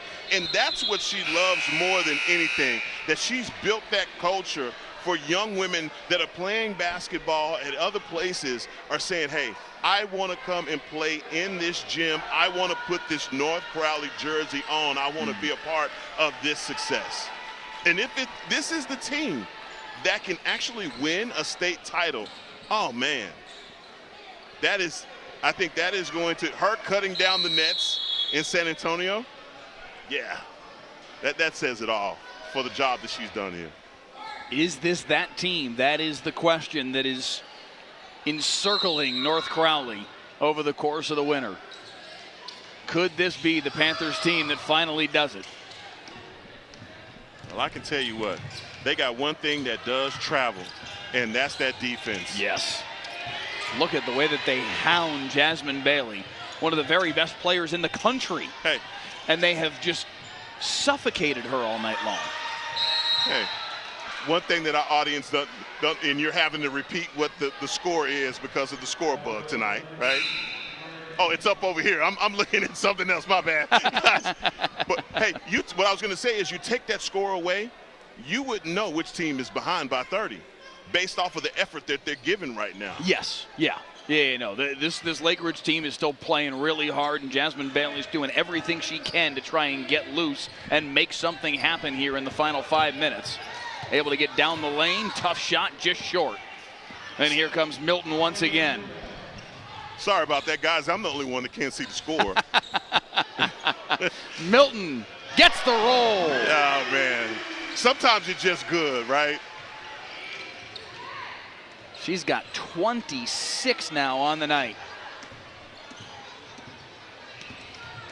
Weaver able to break the press by herself. She's got 12. Bailey's got 10. That's 22 of their 31. Give her 14. Nice finish by Jada Weaver.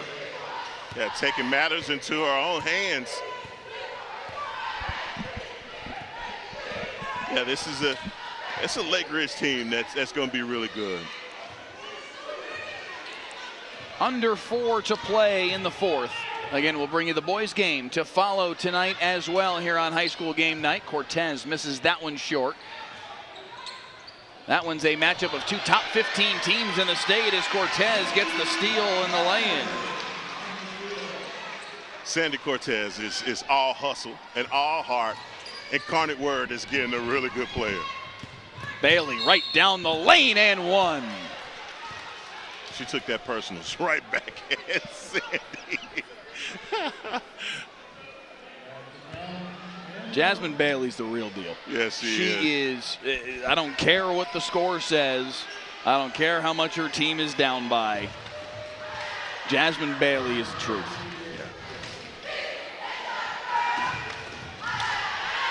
She's now got a dozen. The problem from Mansfield Lake Ridge tonight is that if they were going to be able to keep pace in this game, they, one, would have needed North Crowley to not be scorching hot in the third quarter.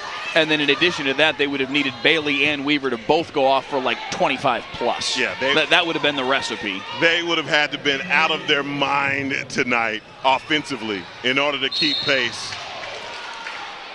A foul on the jump shot, and Milton will head back to the free throw line. Here you got Talandria Williams. There's your 6'3" sophomore on the court for the Eagles. Jamari Milton, a rare free throw miss. Stays a 30-point margin. Sandy Cortez, to me, Heckma, is the kind of player that I feel like when you've got a player of that talent, that is your third, fourth best player. That's how good this North Crowley team. Sandy Cortez is a bucket. Yeah. And she's maybe their fourth option offensively. This North Crowley team is loaded. Yeah, a lot of talent and a lot of young ladies that take so much pride in playing defense. Oh, okay. I said it before. Oh, okay. Man. Okay. Okay. Yeah. Well, look, when the coach smiles at you, then, hey, not much to worry about. Coach Shedd is smiling at her, so look, no need to run to the bench. After a shot like that, you better say, hey, I already know I'm about to be checked out of this game. So Bailey in the lane, 14-footer rattles out on her. That's also been one of the stories of the night for Lake Ridge, and part of how they went down early 10-0. There was a lid on the rim in that first quarter. Yeah, couldn't buy a bucket. Three-pointer from Milton. That's a tough shot off balance, and she makes it look so easy. Jamari Milton's got 29. Yeah, that's money. From our vantage point, that looked good. Woo, a lot of contact. Hard to the deck went Bailey. Double and clutch. She draws the foul. Double clutch there from Jasmine Bailey and runs right into Mecca Crawford. There's no quit in this young lady, Jasmine Bailey.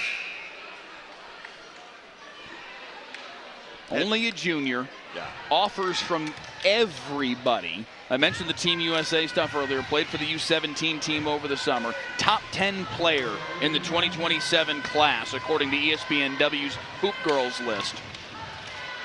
She's a superstar. Yeah. And you bring her back next year as a senior. Lake Ridge is going to be interesting in 2027. Yeah, that is no doubt about it. And they have the coach that can get it done. Yeah. Yeah, I loved our conversation with Coach Denning, and she knows. She's just having to build that culture and confidence. Consistency is what she kept talking about during that coach's call. Right down the lane went Sukari Kinney. She lost it, but the layup will go for Cortez.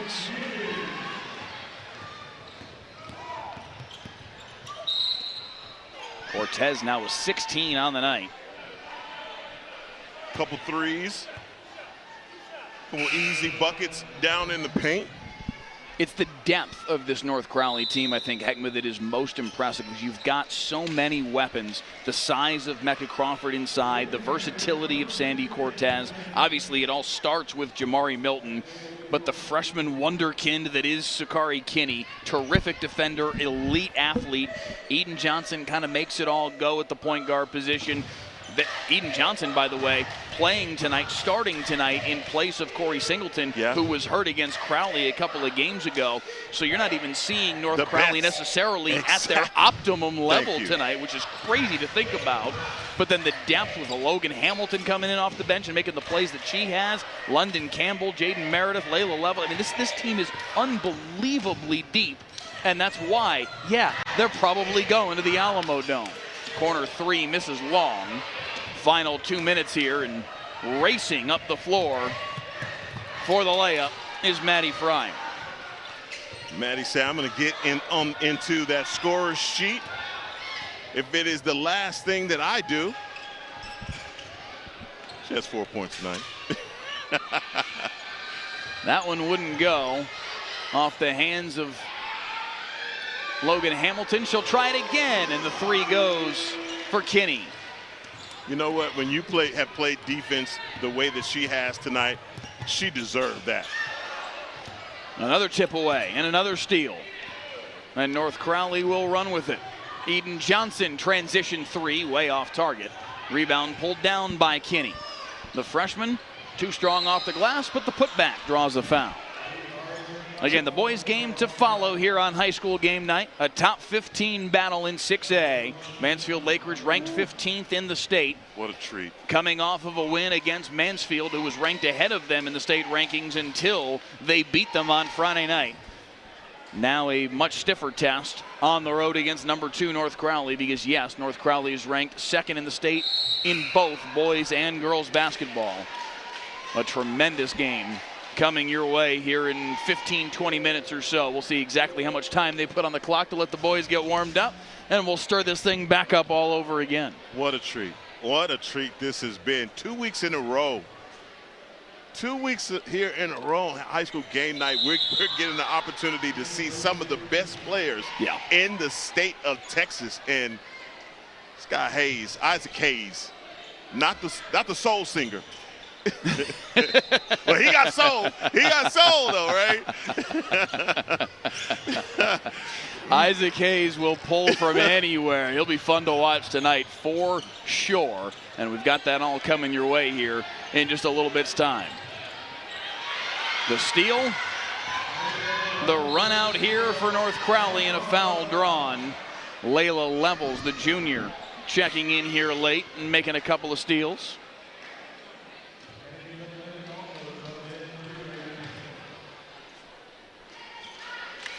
I just love the way that first quarter, this first couple of minutes of that first quarter, you could just see it from the Panthers. Just the screech of their shoes on the court. They were digging in defensively. Yeah. I mean, we can talk about those missed buckets all we want to, but they were trapping all over the court.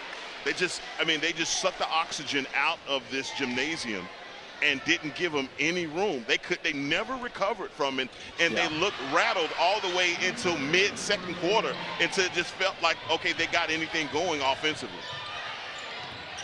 Jasmine Bailey, I'm not sure she ever came off the floor tonight. Even late in this basketball game, down 37, she has been out there grinding the whole night long. 15 points on the night, should be another assist, and it is. Dumping it off to Gigi Myers Tacky, and that may be the final points of the basketball game. That shot won't go. Rebound on the weak side, tipped around. It'll be Lake Ridge basketball. 22.8 to play. If you're just tuning in thinking the boys game is coming up, it was scheduled for an 8 o'clock start. It'll be closer to 8:20 probably, because the girls game, as you can see, just winding to a close. A foul on the layup try from Zori Bailey, and she'll head to the line for 2 with 17 seconds left. Yeah, tough night for Jasmine Bailey, but future is bright for her as a player. Absolutely battled tonight to get those 15 points.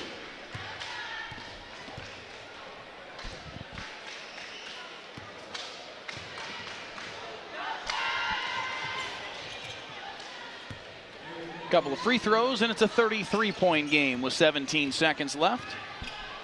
Sakari Kinney across the timeline. And that should just about do it. 6 seconds left. Bailey will race down floor for one more layup. A bit too strong, and it's over. 79-46, the final score. All North Crowley tonight. The number 2 team in the state. The Panthers improved to 25-4 on the year with a blowout win on their home floor. Yeah, I mean, what an incredible effort tonight. And I'm telling you what, it was from the tip to the end of this game that they were dug in defensively, getting stops, offensively. Jamari Milton is a superstar. And I cannot wait to see what she does at the next level. 29 tonight. 29 for the Wichita State commit. A tremendously bright future when she throws on that Shocker uniform, but she's still got a lot of unfinished business here at North Crowley, and so too do the Panthers. Heckma Harrison, they are absolutely a state championship threat. Yeah, you better be ready for them when you come on the court. I mean, for some reason, they feel like they look like they've already played 2 quarters of basketball when they get on the court. Yeah. That's how ready they are. They came out in a rhythm. I know this is their gym. They know the spots around it, the sweet spots, but they found them early. Yes, they did. On their way to a 33-point win, 79-46. The final, North Crowley with the win. They are now officially outright district champs in 3-6A, 10-0 to start the year. They hope that they have 9 games left in their season all the way to the Alamo Dome. We will step aside for a couple minutes, come back and tee up for the boys' game. Mansfield Lake Ridge, number 15 in the state. North Crowley, number 2 for the boys as well. Tip-off coming your way. We'll kick it all off here in just a little bit on high school game night.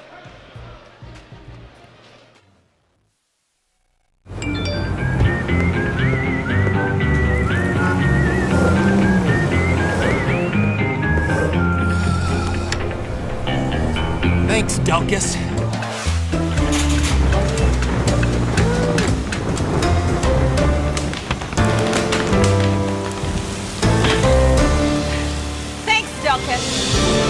Possibly the most loved and hated man in North Texas. Whatever the weather brings, we bring the Delkus. WFAA has a legacy of changing the system.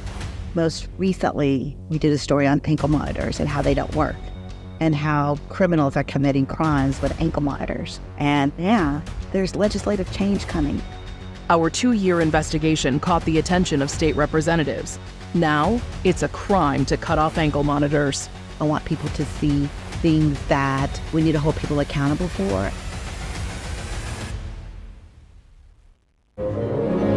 North Texas, it's a hot one today. If you're planning on taking the pups out, make sure to protect their paws. That asphalt is going to be hot. Thanks, Delkus.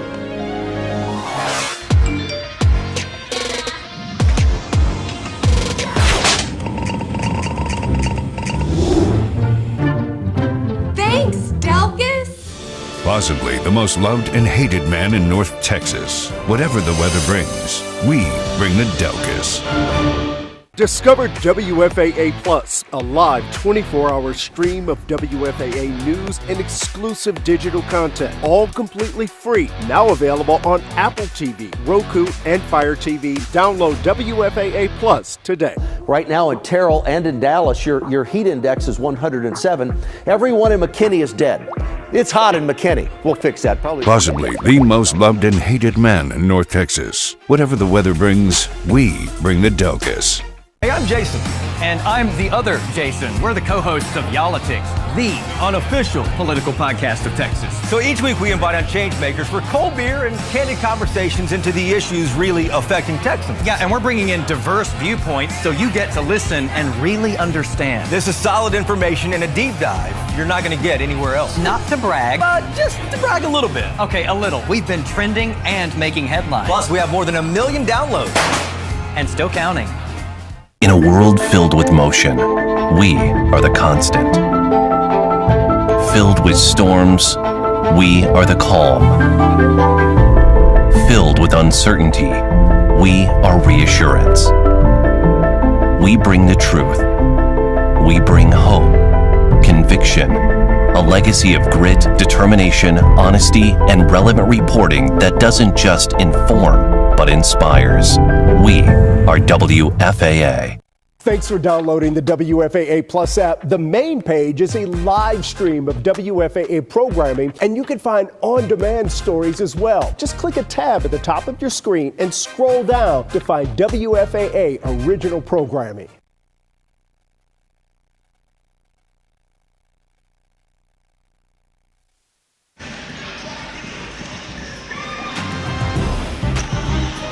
Girls game has wrapped. Boys game coming your way in a matter of about 13 minutes time. North Crowley and Mansfield Lake Ridge, number 2 and number 15 in the state rankings.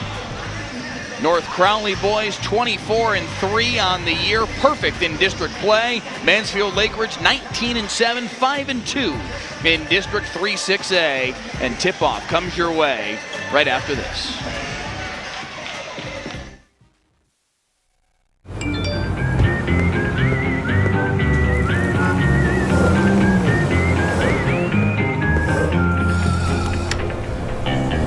Thanks, Delkus.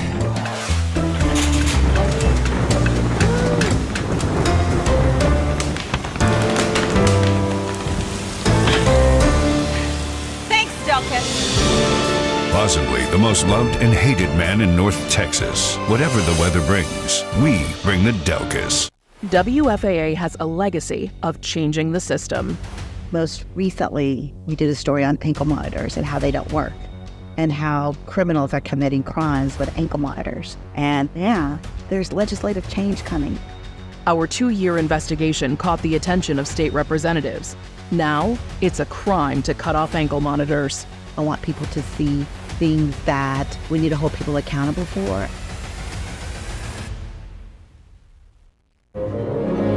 North Texas, it's a hot one today. If you're planning on taking your pups out, make sure to protect their paws. That asphalt is going to be hot. Thanks, Delkus.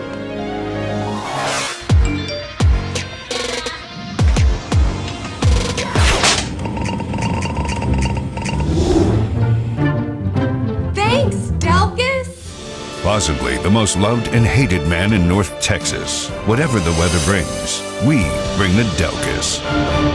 Discover WFAA Plus, a live 24-hour stream of WFAA news and exclusive digital content, all completely free. Now available on Apple TV, Roku, and Fire TV. Download WFAA Plus today. Right now in Terrell and in Dallas, your heat index is 107. Everyone in McKinney is dead.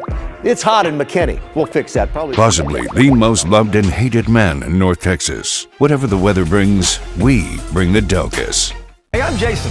And I'm the other Jason. We're the co-hosts of Yolitics, the unofficial political podcast of Texas. So each week we invite on change makers for cold beer and candid conversations into the issues really affecting Texans. Yeah, and we're bringing in diverse viewpoints so you get to listen and really understand. This is solid information and a deep dive you're not going to get anywhere else. Not to brag, But just to brag a little bit. okay, a little. We've been trending and making headlines. Plus, we have more than 1 million downloads. And still counting. In a world filled with motion, we are the constant. Filled with storms, we are the calm. Filled with uncertainty, we are reassurance.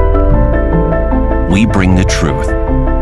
We bring hope, conviction, a legacy of grit, determination, honesty, and relevant reporting that doesn't just inform, but inspires. We are WFAA. Thanks for downloading the WFAA Plus app. The main page is a live stream of WFAA programming, and you can find on-demand stories as well. Just click a tab at the top of your screen and scroll down to find WFAA original programming.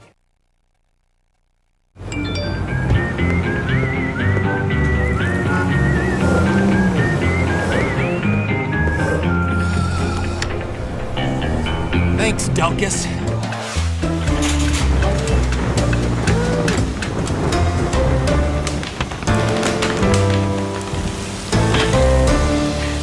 Thanks, Delkus. Possibly the most loved and hated man in North Texas. Whatever the weather brings, we bring the Delkus.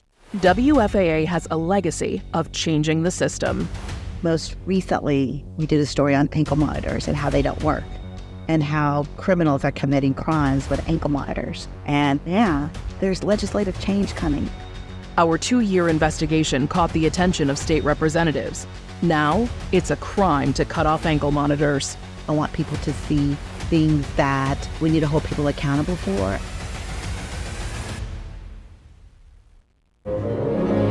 North Texas, it's a hot one today. If you're planning on taking your pups out, make sure to protect their paws. That asphalt is going to be hot. Thanks, Delkus.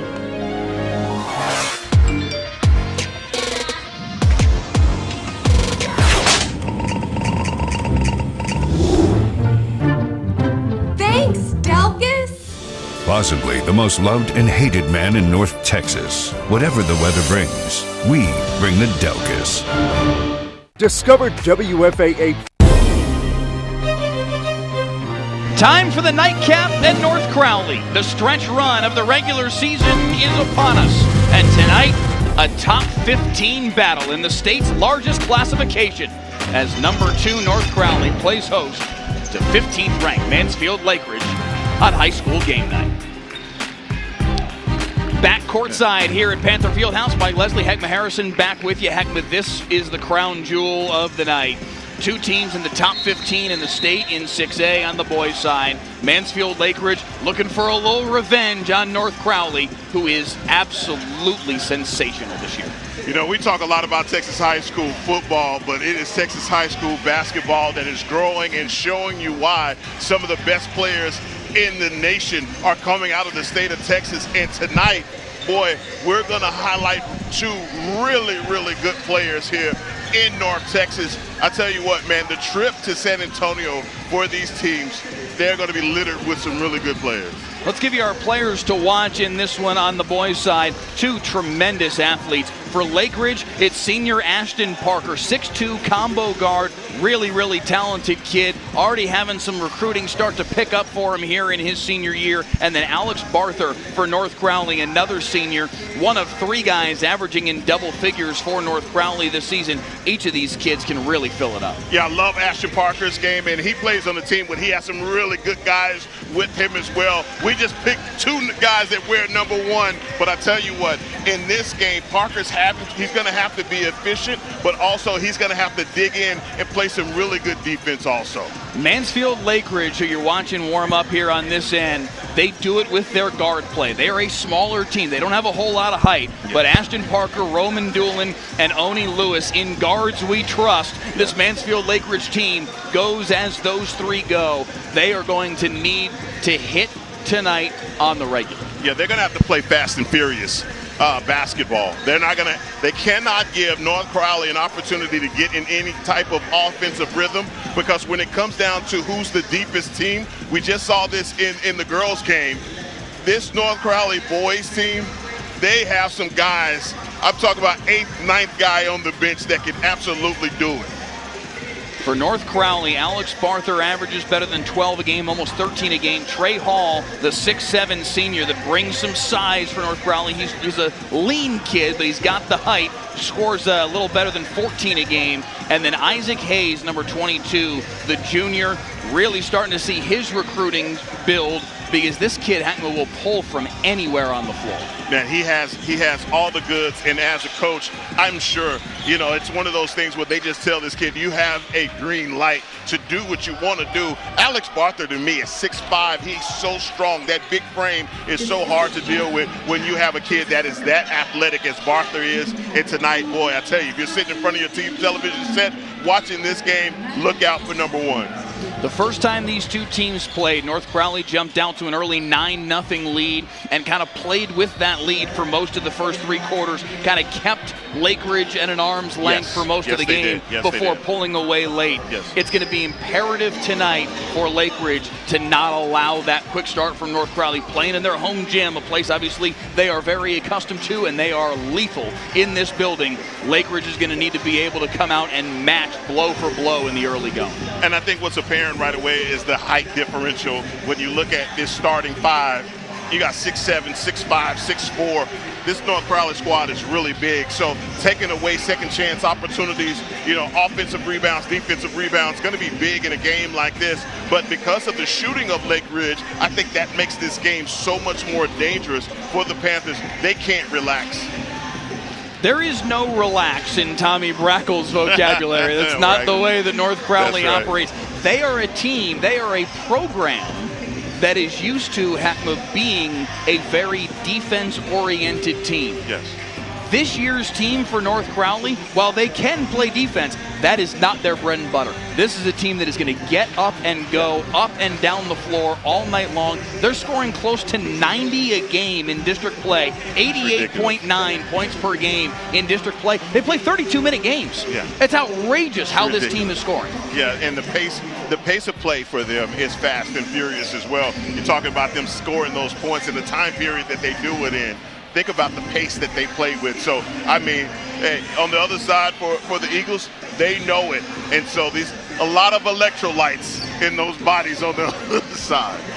For Cornelius Mitchell's team, Mitchell in his third year at Mansfield Lake Ridge, really starting to build this Lake Ridge program in his image. They were terrific a year ago, 33-4, really should have been a state championship threat at minimum, if not an outright state champion a year ago in 6A Division I. They were magnificent. Had a forfeiture in week 2 of the postseason because of an ineligible player that was just a gut punch to this program, and they are back again this year, kind of trying to show everybody, hey, we're still here and we're ready to get this thing stirred back up again. They had a difficult stretch right around the turn of the year. Went 1-4 in a 5-game stretch. Lost to a couple of really, really good basketball teams, including a Frisco Heritage team that you and I saw just a few days ago. But now in the last week or two, they've started to get the arrow pointed back in the right direction. And that win against Mansfield on Friday night, I think, was a big confidence booster for this team. Going back to what happened to them last year, that was a gut punch. Yeah. Cut their legs out from under them. And that was a really, really good Lake Ridge Eagles squad. Coming into this 2026 iteration of this Lake Ridge Eagles team, those teams that they lost to, those were no bums. Really good teams. No, not at all. And something to learn for the Eagles.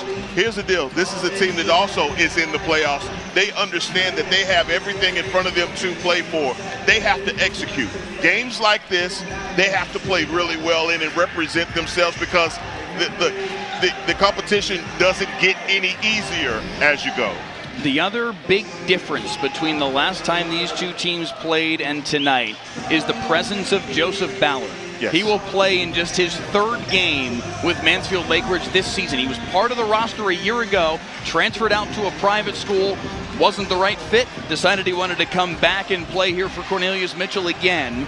But there were obviously UIL difficulties that they had to matriculate through just to make sure that his eligibility was square, because heaven knows they don't want to play that game again like they unfortunately had to a year ago. They got him cleared just in the last couple of games. He'll play his third game tonight with Mansfield Lake Ridge this season, and he brings that size that Lake Ridge really didn't have otherwise. 6'7", he can stretch the floor a little bit. He's an interesting piece to this puzzle tonight for Lake Ridge. Well, you said it. It is his size that is most intriguing because of how small they are in this lineup. He's going to have to come up in a big way to try and take on some of the size that the Panthers have. Boy, this is going to be a really good one.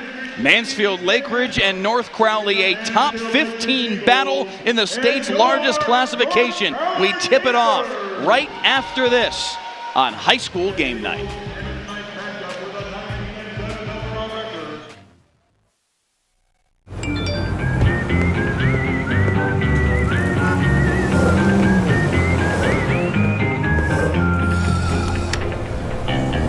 Thanks, Delkus.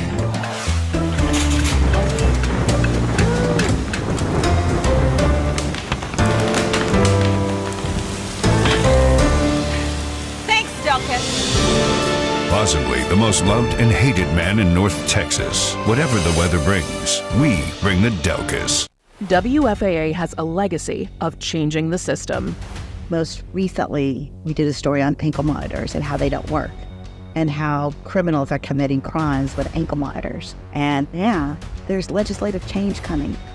Our 2-year investigation caught the attention of state representatives. Now, it's a crime to cut off ankle monitors. I want people to see things that we need to hold people accountable for. North Texas, it's a hot one today. If you're planning on taking the pups out, make sure to protect their paws. That asphalt is going to be hot. Thanks, Delkus.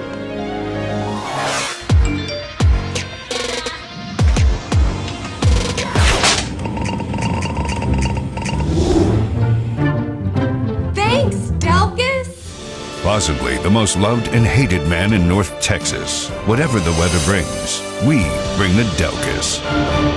Discover WFAA Plus, a live 24-hour stream of WFAA news and exclusive digital content, all completely free. Now available on Apple TV, Roku, and Fire TV. Download WFAA Plus today.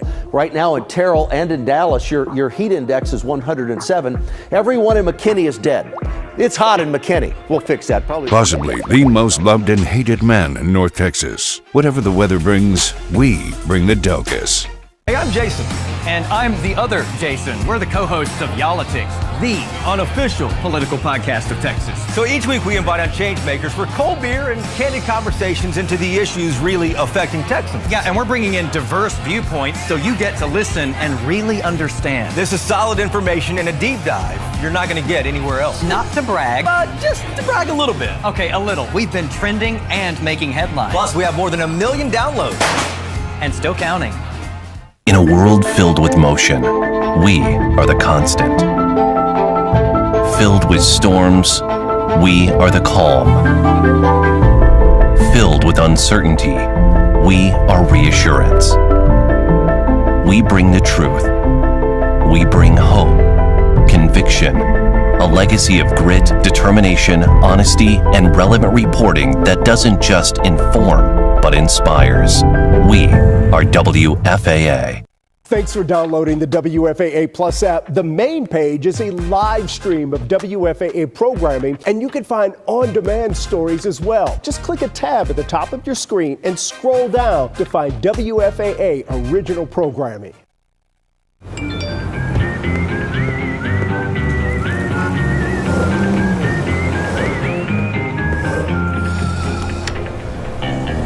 Thanks, Delkus.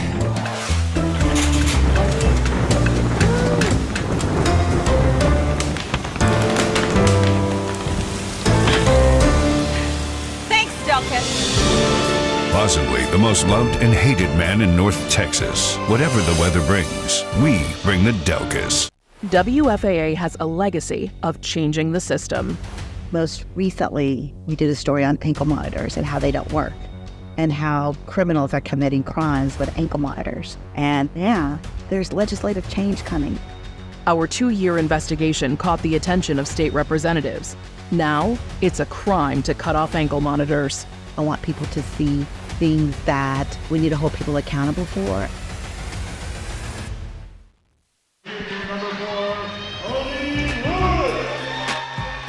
Back at Panther Fieldhouse in North Crowley. A top 15 battle on deck here on high school game night. The starters for Mansfield Lake Ridge being introduced right now.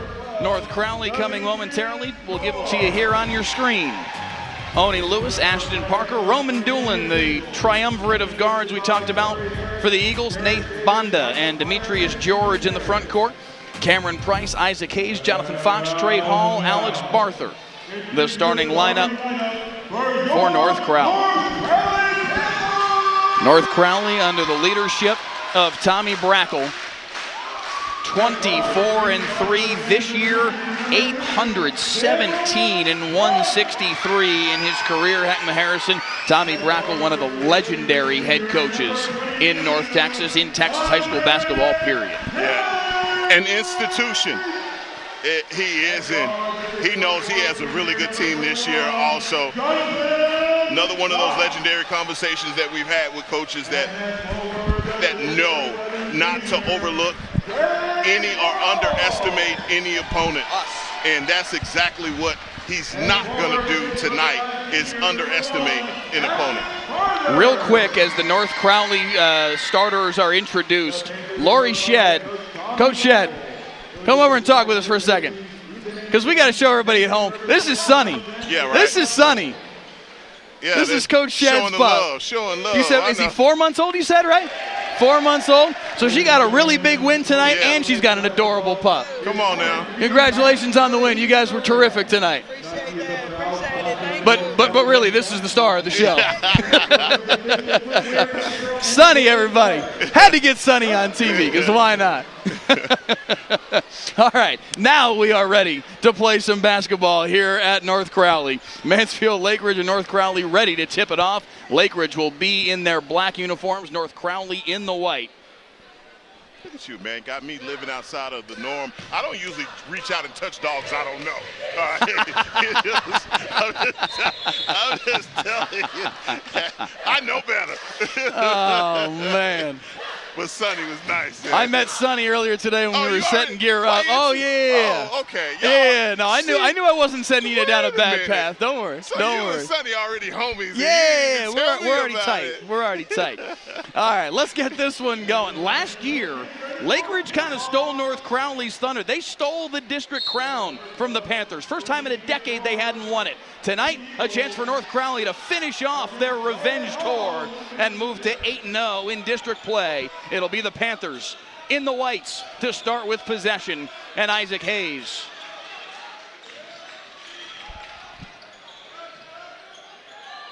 Trapped in the corner was Barther. Hayes able to get it back up top for Cameron Price, and Price will reset the offense. Good defensive pressure here in the early stages for Mansfield Lake Ridge. Oh, I love the closeout happening right here from Lake Ridge, and they are forcing the issue here early. We talked about the importance of the start of this basketball game. It was a 9-0 run for North Crowley the first time these two teams met that really stirred things up for the Panthers and led to a very impressive win. Can Lake Ridge hold off that kind of thing in the return trip? Price, again, chased back toward midcourt. Isaac Hayes for three. Yeah. Hey. Did I say he had the green light? Because you saw it right there. I mean, that was from distance.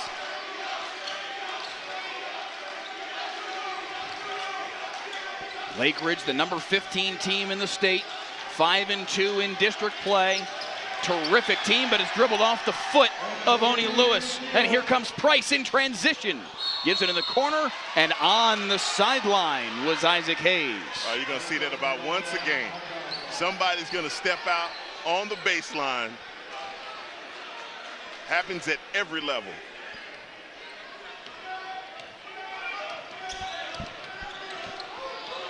Lewis gives in the corner. Parker. The triple is short. Rebound ripped down by the 5'10 Cameron Price. Hayes draws the foul and one. Isaac Hayes forcing the issue. You saw him get down low, get into the dotted. Here he is in the paint, pull-up jumper, and it falls with the pressure, with the contact. He is that first line for the offense for North Crowley. 17 points per game, 4+ assists per game as well. He's got the first 6 points of the basketball game. That is what you call possession with a purpose right there for Isaac Hayes.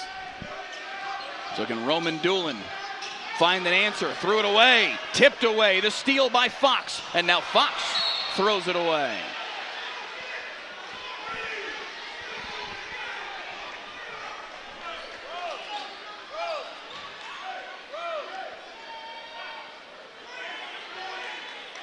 Lake Ridge under head coach Cornelius Mitchell in year number 3.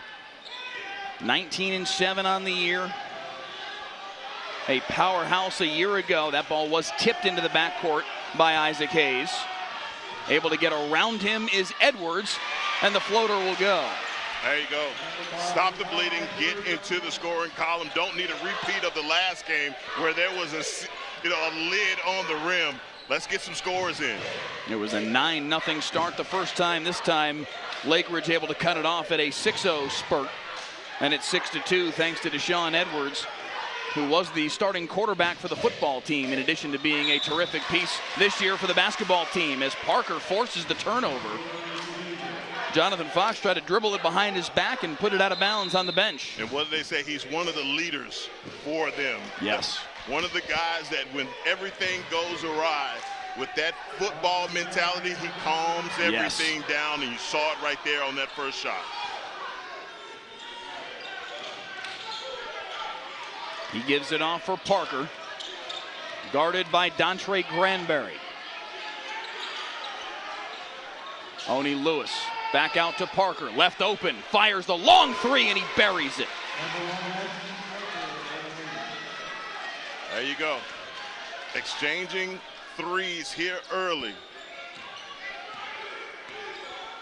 North Crowley, number 2 team in the state, one of the favorites to win a championship this year. Incredibly deep. Nice move inside and a foul drawn by Dontre Granberry.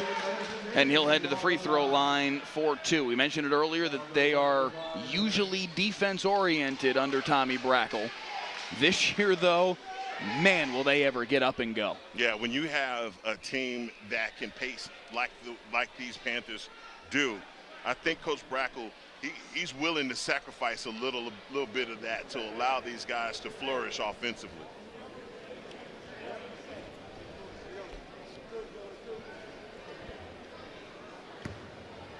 Their games in district this season, they beat Mansfield Legacy 96-63 as the free throw rolls off the front iron for Granbury.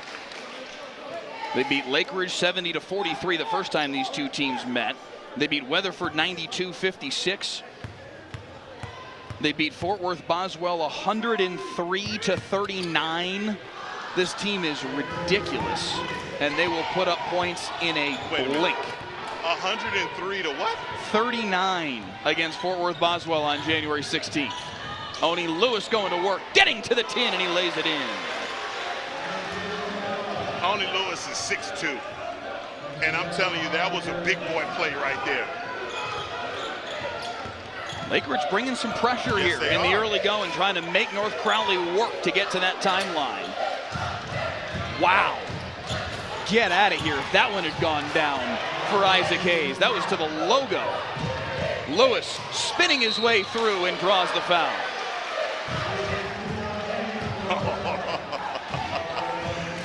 Hey, I'm right there with you, Mike. I mean, you talk about a shot from Isaac Hayes. We knew he was going to take some from distance. Listen, Tommy Brackle said it to us earlier this week. He's going to take some shots. He's going to take 3 or 4 of them in every game that everybody in the gym's going to go, he what? Yeah.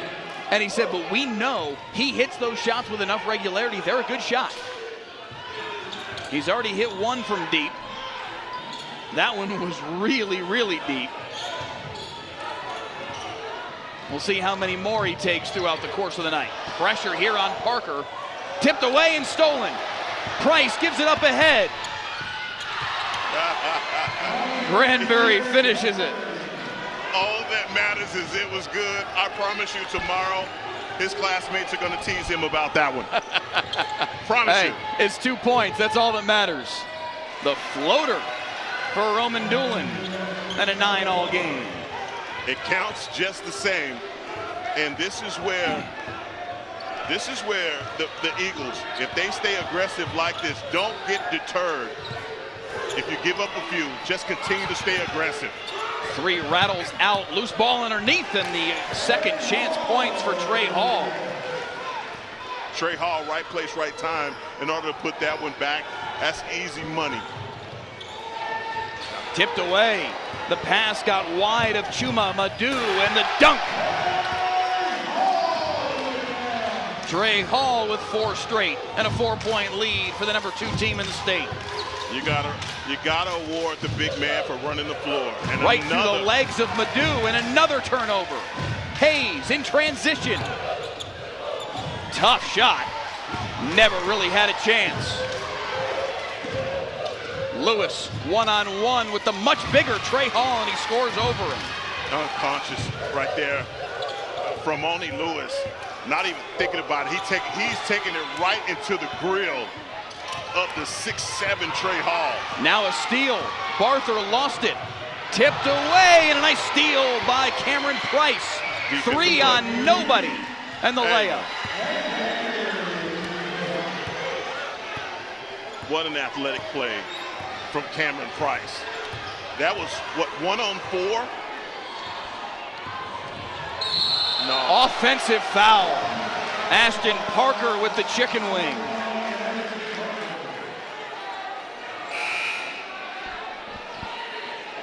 What a start to this basketball game. 6 minutes and 5 seconds in. Heckma Harrison, frenetic pace up and down.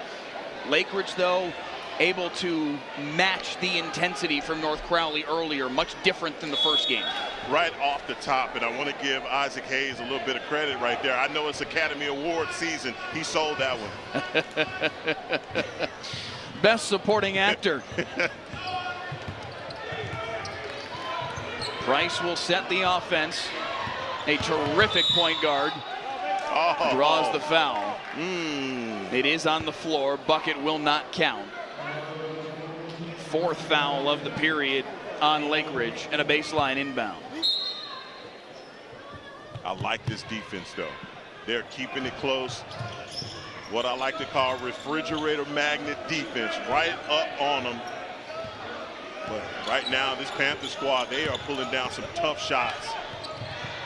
The three rattles out for Trey Hall. Edwards looking to run, double teamed, lost it, tipped by North Crowley. It'll stay on this end.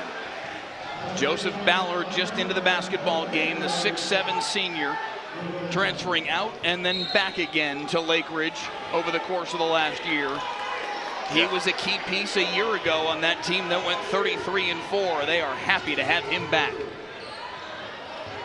I love this defense right off the bat from Crowley. Ever so subtle, but they are setting traps. Corner three is all net for Jonathan Rodriguez. Rodriguez is coming to the game and playing some tough defense, showing his value off the bench by knocking down that three-pointer. Final minute of the opening period here on high school game night. A good one here in the early going. Hayes penetrating inside. What a finish. I mean, Ballard is underneath the basket. He has him walled off, and still Hayes finding an opportunity to knock it down. And again, you see that high post trap. Barther crashing down the lane. He missed the dunk. Up ahead. Granbury lost it out of bounds. Maybe an opportunity right there from Joseph Ballard to set this crowd on fire with a dunk, but he front ironed it. 18.2 in the period, and Lake Ridge can hold for the final shot if they so choose. Doolin, the 5'11" guard, gives it up to Lewis with 7.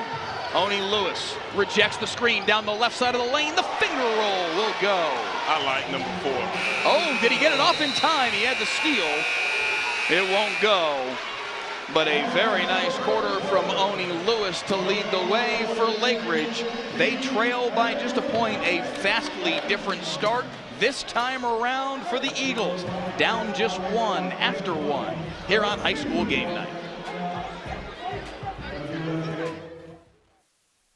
Thanks for downloading the WFAA Plus app. The main page is a live stream of WFAA programming, and you can find on-demand stories as well. Just click a tab at the top of your screen and scroll down to find WFAA original programming.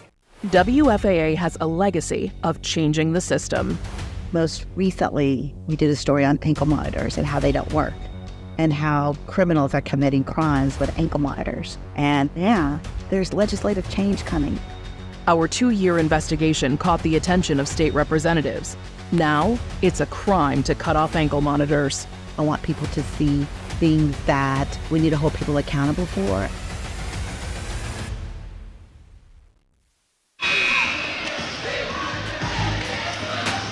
(17-16) after 1. Number 2 North Crowley with that 1-point advantage on 15th ranked Mansfield Lake Ridge. But Cornelius Mitchell's team, Heckma Harrison, they feel like they've been starting to figure it out over the course of the last couple of games. The win against Mansfield, key in that on Friday night, and they've carried that momentum into tonight. Yeah, they figured out something defensively, and they're putting a lot of pressure right now on the Panthers. They're having to deal with taking a little bit of dose of their own medicine from the Eagles. They run an action on the baseline that leads to an offensive foul. The screen set by Ballard. That baseline screen, they caught him maybe leaning out just a little too much.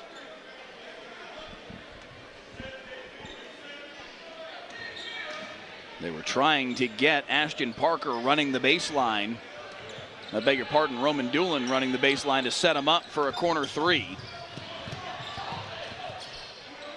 Price will bring it back up top for Isaac Hayes, and they'll reset the offense here 30 seconds into the second period.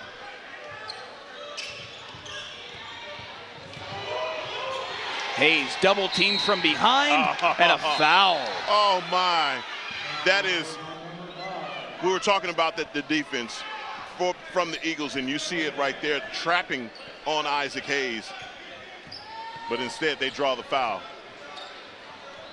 Very nearly created a turnover. Nice cut by Price, and he's fouled going up. Some quick fouls being called here to begin the second period.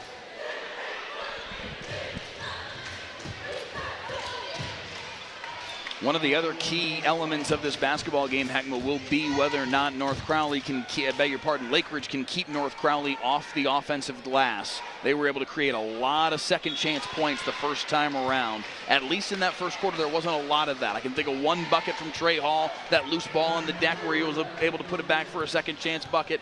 I don't think there was any others there in that first quarter. A better job from Lake Ridge getting on the boards. Yeah, what they're doing is they're not allowing for this Panther squad to just change the tempo, gain some momentum. Every time they got a big play, they came right back with big plays of their own. I like that corner three that really kind of calmed things down for them offensively from number 14, Jonathan Rodriguez.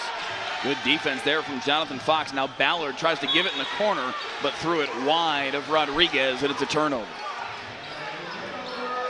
And you can tell Ballard just trying to get back in the swing of things right now. It's just not happening for him. He's been out of sorts. Only his third game back since becoming eligible once again for Lake Ridge. Still trying to get his win, still trying to get in rhythm. Price somehow through the contact, and he finishes. Yeah, that's how you got to do it. And Price doing a wonderful job through contact, getting that to fall. Corner three, all net for Ashton Parker. Again, one big play deserves another, and the Eagles aren't going away. I love this from them. And here's a trap in the backcourt. They need some help. Trouble. Timeout called by Tommy Brackle. That was a dangerous spot for Cameron Price, double teamed in the backcourt. That has been one of the stories here, Heckma, in this early going, has been the defensive pressure from Lake Ridge. They have ratcheted things up.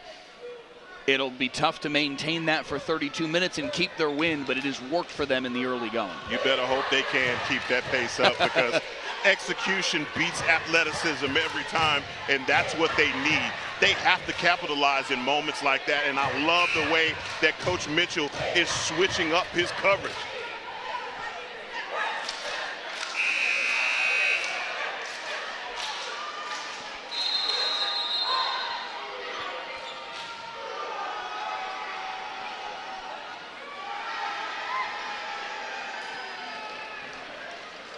It'll be North Crowley basketball out of the timeout. Lake Ridge will back off of the pressure now and let Cameron Price walk it across the timeline. If you're wondering, yes, the 10-second clock does reset on a timeout like that. It's a very handy way to bail your team out if you're a head coach. That one nearly got loose from Cameron Price. Playing a bit of a two-man game. You're setting the screen. Look, getting the ball movement going. The three for Trey Hall.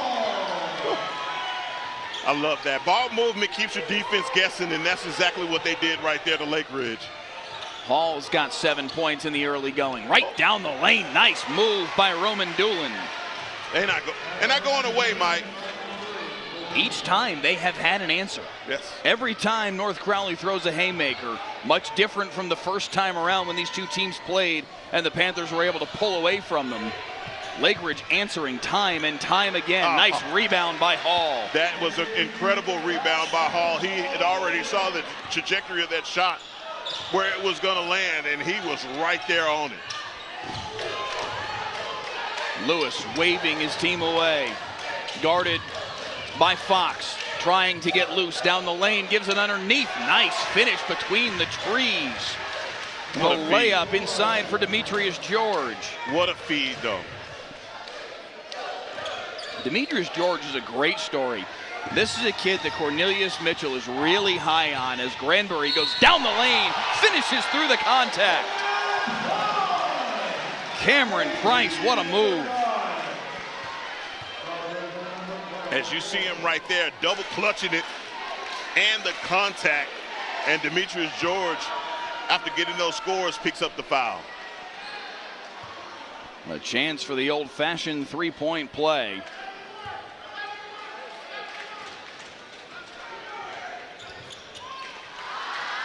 The lead is 5.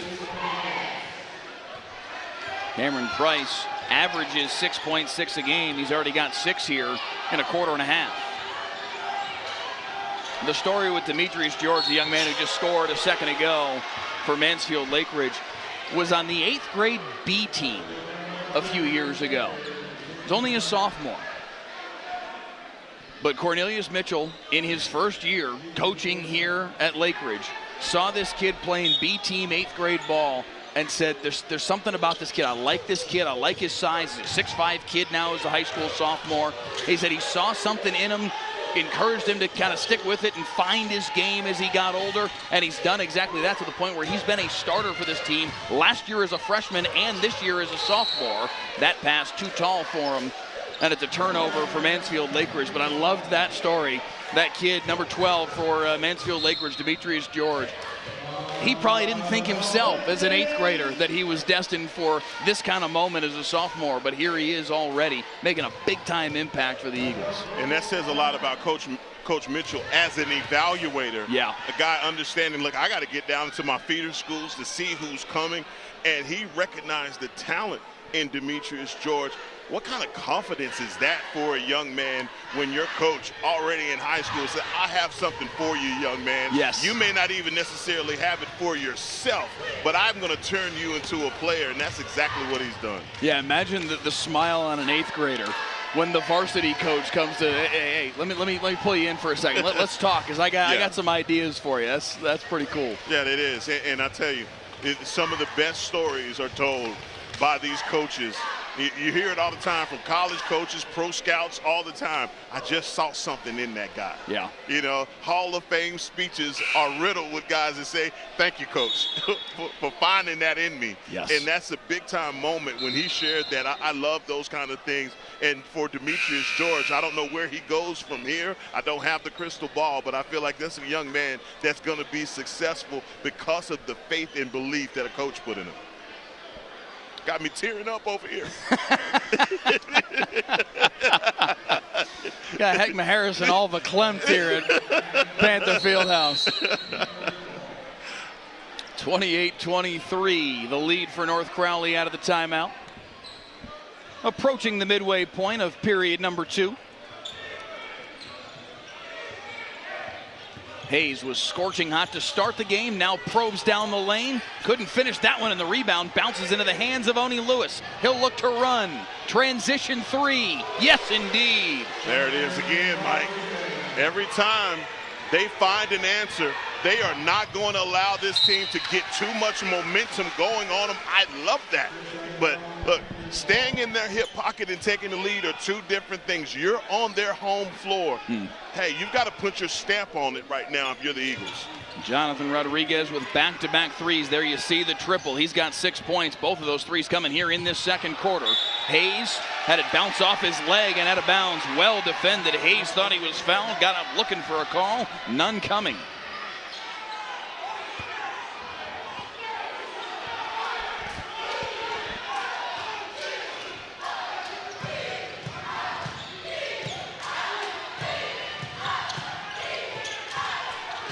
Rodriguez playing with some confidence off of those back-to-back triples. In the corner for Parker. Baseline, hammer pass, 3, misses short for Demetrius George, but gets his own rebound. Blocked out of bounds. Last touched by Jonathan Fox. Yeah, I like the shot, though. I like that shot from Demetrius George. They set him up on his spot. He was camped out for a while. That was just a catch and release for George. Just didn't get it to fall. Lewis squaring up, driving baseline into two defenders. Jump ball, possession arrow will give it to North Crowley. Turnover. Only Lewis trying to force the issue, and the defense for the Panthers is waiting. Let us know in the YouTube comments where you're watching from tonight. Seeing some Beaumont, Texas on the screen. Mary Guest says, let's go Panthers. Alwyn Williams says, let's go Cam. Let us know if you got a favorite player on either of these two teams or where you're tuning in from tonight. Price down the lane. Oh, one turnover deserves another. And that's a little frustration right there from Cameron Price on that turnover.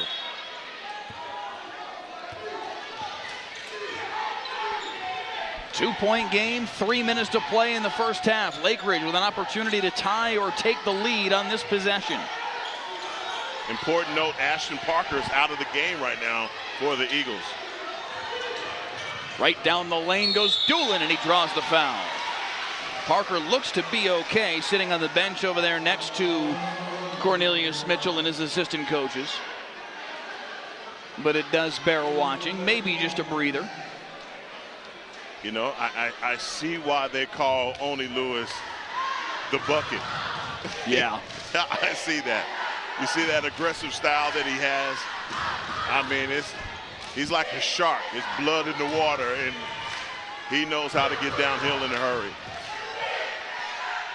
First free throw falls for Oni Lewis. Chance to tie the game here with his second free throw attempt.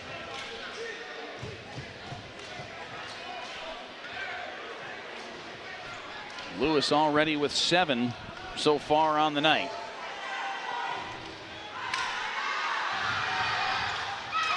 Misses that one, rebound, loose on the deck. Scooped up nicely by Cameron Price, and he'll look to run. Hayes, nice find underneath for the layup.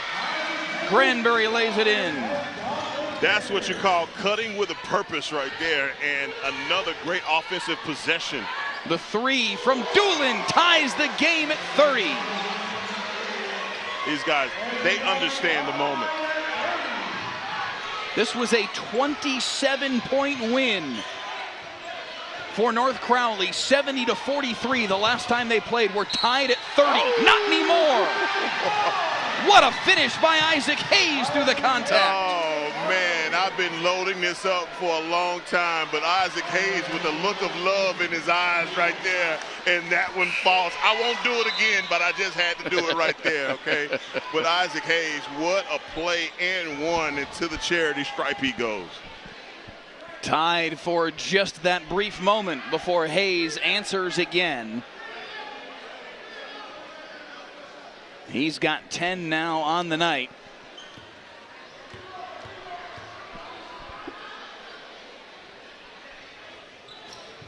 Oh, you It'll stay at 10. Oh, tipped out. Oh. Hayes left alone. Again. No bucket. Oh. They'll say this foul was on the floor. Oof. Oof. The North Crowley fans certainly feel like that should have been continuation. This is not the NBA. This is not even the college game, because they've started to add the continuation into the college ranks. It is 2 shots, though, because it was the 5th foul of the period on Lake Ridge. So another chance at the free throw line here for Hayes, and now he's got 11.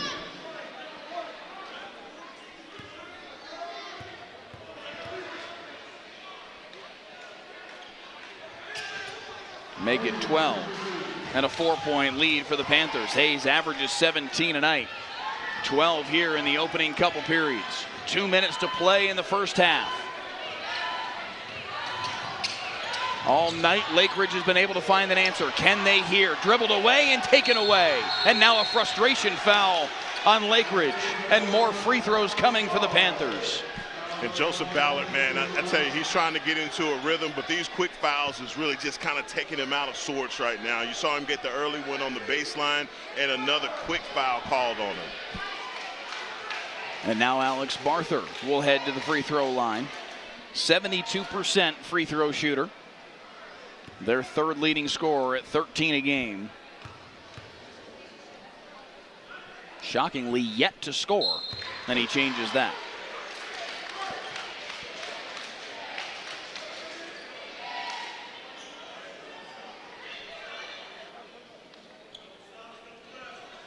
North Crowley won district 10 consecutive years before last season when Lake Ridge swept them in the regular season.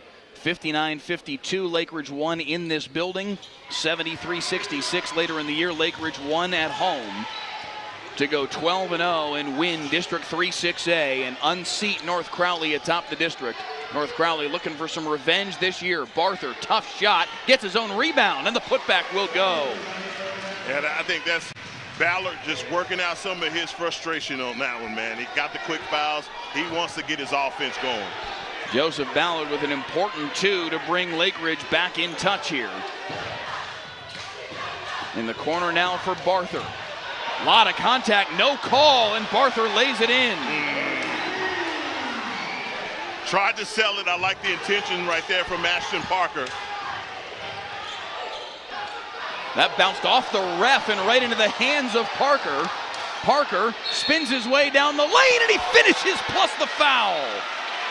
Yeah. What a move by Ashton Parker. Yeah, he ain't selling nothing but that bucket right there. What a move. You see the spin move right here, right hand, and enough air to get that one to fall. Big time score from Ashton Parker. Mr. Finger Roll, right? looking like the Iceman back in the day. You better believe it. Free throw misses way to the left, though, and it stays a 4-point game. Hayes, right back at you. Something tells me he spends a lot of late nights in his gym. He knows these goals. Lewis to the corner. On the sideline, no, a travel. A travel is the call on Rodriguez.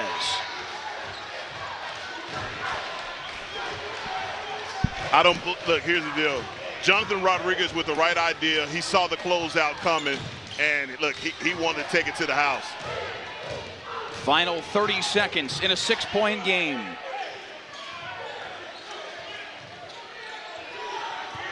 Granbury, nice find. Trey Hall with the hammer. 15 seconds. Doolin dancing with it. Nearly lost it, and a foul. Only the 4th foul of the period. It is not free throws for Lake Ridge. They're going to give it to him on the baseline or the sideline. Looks like it's going to be a baseline inbound. Cameron Parker has been so tough at 5'10". We've seen several possessions defensively where he's getting down on loose balls, starting the break.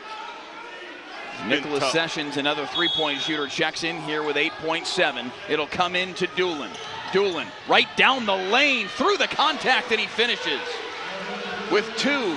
Hayes with 1. Half-court shot off the side of the backboard. And the half comes to a close, 42-36 at halftime. North Crowley with the lead. Man, this pace is incredible. Love the way both of these teams responded. I tell you what, for Lake Ridge, they came out defensively. They established their identity. They kept answering bucket after bucket. They just have to continue with that. All hands on deck for these guys going into the 3rd and 4th quarter. I think they've weathered the storm. We have something interesting brewing. 11 points in the first half for Trey Hall. 13 points for Isaac Hayes. Better than half their total just from the 2 of them. They lead the way here for North Crowley. Meanwhile, for Mansfield Lake Ridge, 8 points for Roman Doolin, 7 points for Oni Lewis, 6 more off the bench from Jonathan Rodriguez on a couple of 3-pointers, and Ashton Parker also with 8, tied with Roman Doolin for the team lead. They have been very balanced so far in this basketball game, has been Lake Ridge, and that plus their defensive pressure is why they are in a much different basketball game than it was the first time these two teams played. And I felt like that lead was being extended by the Panthers, but just in true form, you get a play right there from Roman Doolin right there at the end that makes makes up some of that ground. They just have to stay offensive-minded. Workout Olivia's Ways is on our YouTube feed right now. Says she's watching from all the way in the Bahamas. Cheering on number 4 from Lake Ridge, Oni Lewis. Appreciate you being with us tonight. Jealous. People from joining from all over to watch a little high school game night here on WFAA Plus in a 6-point game at halftime at Panther Fieldhouse. Back after this.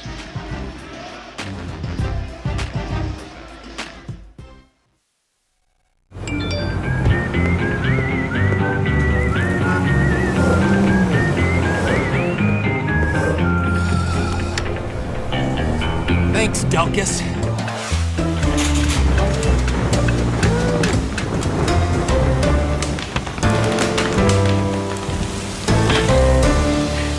Thanks, Delkus. Possibly the most loved and hated man in North Texas. Whatever the weather brings, we bring the Delkus.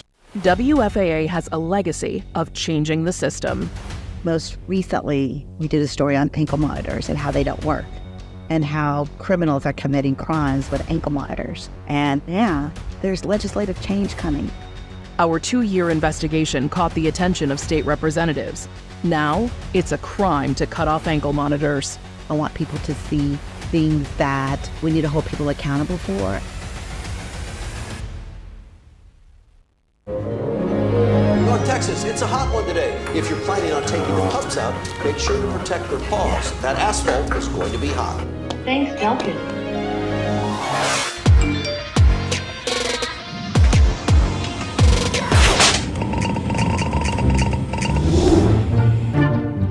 Thanks, Delkus. Possibly the most loved and hated man in North Texas. Whatever the weather brings, we bring the Delkus.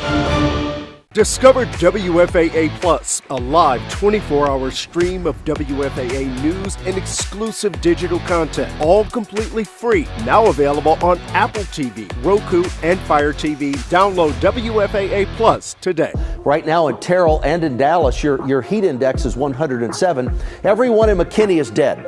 It's hot in McKinney. We'll fix that probably. Possibly the most loved and hated man in North Texas. Whatever the weather brings, we bring the Delkus. Hey, I'm Jason. And I'm the other Jason. We're the co-hosts of Yolitics, the unofficial political podcast of Texas. So each week we invite on change makers for cold beer and candid conversations into the issues really affecting Texans. Yeah, and we're bringing in diverse viewpoints so you get to listen and really understand. This is solid information and a deep dive you're not going to get anywhere else. Not to brag, but just to brag a little bit. Okay, a little. We've been trending and making headlines. Plus, we have more than 1 million downloads. And still counting. In a world filled with motion, we are the constant. Filled with storms, we are the calm. Filled with uncertainty, we are reassurance. We bring the truth. We bring hope, conviction, a legacy of grit, determination, honesty, and relevant reporting that doesn't just inform, but inspires. We are WFAA. Thanks for downloading the WFAA Plus app. The main page is a live stream of WFAA programming, and you can find on-demand stories as well. Just click a tab at the top of your screen and scroll down to find WFAA original programming.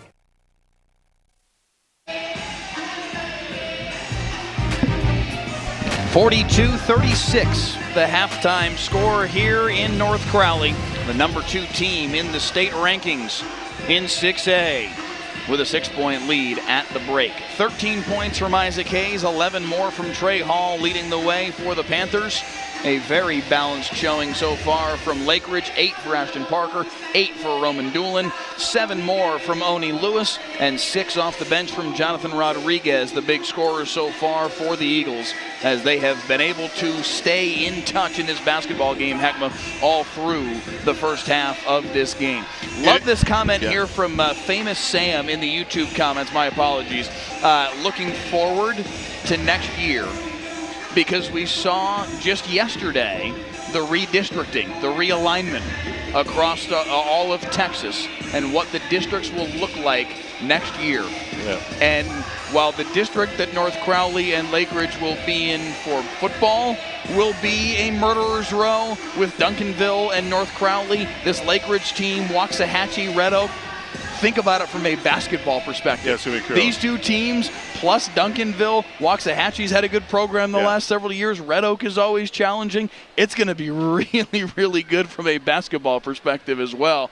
Famous Sam, a shout out to you in the YouTube comments. That's a great point because everybody's talking about this. Oh, the District of Doom on the football side. It will be in basketball too. Yeah, it's going to be evenly matched all across the board, but I think, everybody's looking at Duncanville as well, as far as basketball, not just football. But, Mike, I just want to tell you, man, but Coach Mitchell right now, he's got to be patting his team on the back saying, guys, we got an opportunity to make up some pace here. Yeah. We went through that 1-4 stretch where you felt like crap, and you have to go back and you have to dig in and you have to fight your way to get back to number 15. Yeah. But we've got to make these guys respect us. And I think the way that they came on this floor and played defense, they forced the issue and forced the Panthers into some bad decision making. Look, they got to continue that. They got to continue to make these guards for the Panthers guard their three guards. Look, because I know we talked a lot about the size, but that hadn't made a bit of a difference right now when you talk about a guy like Oni Lewis, the way that he's playing, and Roman Doolin. Also, we've seen Ashton Parker put his imprint on it, but, man, it's so hard to stop that three-headed monster. About 2 minutes to go until we get the third quarter underway. Fans are feeling it here. Yeah, just a little bit. All right. All right. Show us a little something of what you got. Oh, yeah. Third quarter coming your way on high school game night right after this.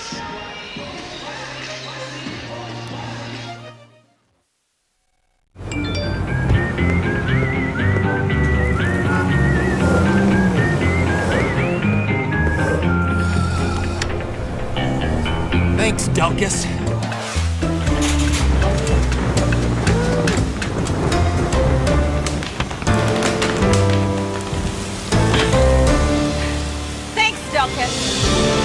Possibly the most loved and hated man in North Texas. Whatever the weather brings, we bring the Delkus.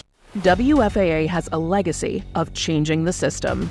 Most recently, we did a story on ankle monitors and how they don't work, and how criminals are committing crimes with ankle monitors. And there's legislative change coming. Our 2-year investigation caught the attention of state representatives. Now, it's a crime to cut off ankle monitors. I want people to see things that we need to hold people accountable for.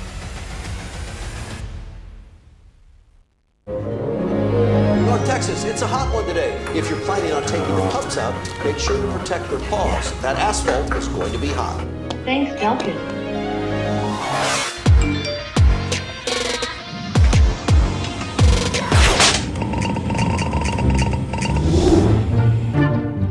Thanks, Delkus.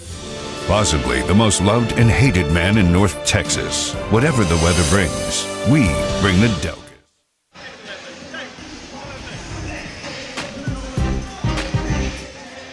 Back on high school game night, the North Crowley cheerleaders welcoming you back inside Panther Fieldhouse. Their team up by 6 as we get the third quarter underway. Oh, man, I tell you what a reception, man. These last couple of weeks, everywhere we've gone, man. Looking forward to these opportunities that we get. And look, the community, everyone get behind these basketball programs, man, I love it. I'm intrigued by the moment here for Cornelius Mitchell's team.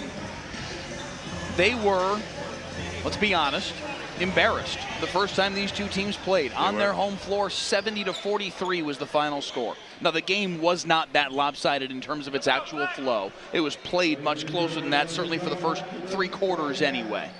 But everybody sees that final score. And that stings a little bit. I got to imagine Cornelius Mitchell's telling his team at halftime, hey, here's your opportunity to show everybody, no, this is what we're about. Yeah, that has to be the sermon, because He understood from that first meeting that they had 5-second call. Yeah, how about that? That first meeting, as you're talking about, man, it's just they put it on him. They ran off on him. Something about this just seems a little bit different, but I did see in that second quarter how the explosiveness of the Panthers, I mean, they were right there. They got into an 8-point lead, and it's like, boy, you know they can stretch this out pretty quickly. We'll see what they have defensively here as Isaac Hayes looks to start the third quarter, how he started the first. Had the first 6 points of this basketball game tonight. Guarded by Edwards. Now Parker picks him up off the screen. North Crowley patient on this opening possession of the second half. They're looking for the backdoor cut. Motion hadn't happened yet. As you see, number 11, Trey Hall. Hayes down the lane looking for that lob, and they're able to execute it. Nice finish by Trey Hall. Yeah, Trey Hall just camped out on the three-point line waiting on the penetration, and he got it in the kick right there from Isaac Hayes. Great execution offensively for the Panthers. Now Hayes and Hall both with 13. Cross-court feed. Edwards with the corner three. Nice rebound on the weak side by Cameron Price, and he'll look to run. Up ahead, Jonathan Fox. Well now, Mike, that's what they call changing the smoke detector battery with no ladder. 10-point lead for North Crowley. 4 straight to start the third quarter.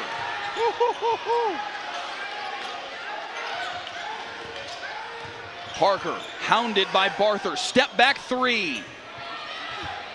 Won't go for him, and they'll look to run again. Hayes weaving his way through the contact and one. Hey, so much for all those happy feels that we had there for Lake Ridge. As you see on the replay here, another one of those running through the contact for Isaac Hayes and getting the bucket.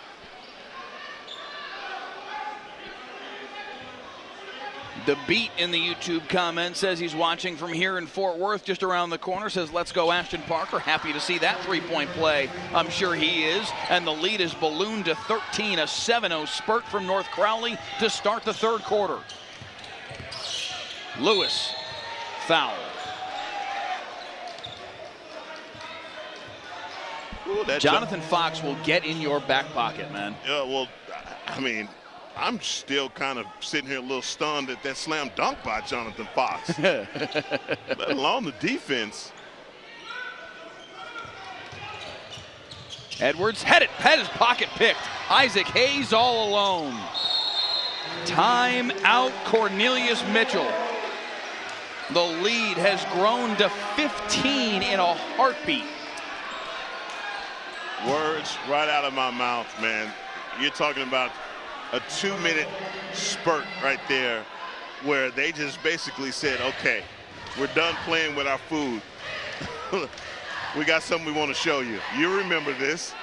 You know how it goes. 19 points now on the night for Isaac Hayes. And his team has built a 15-point advantage.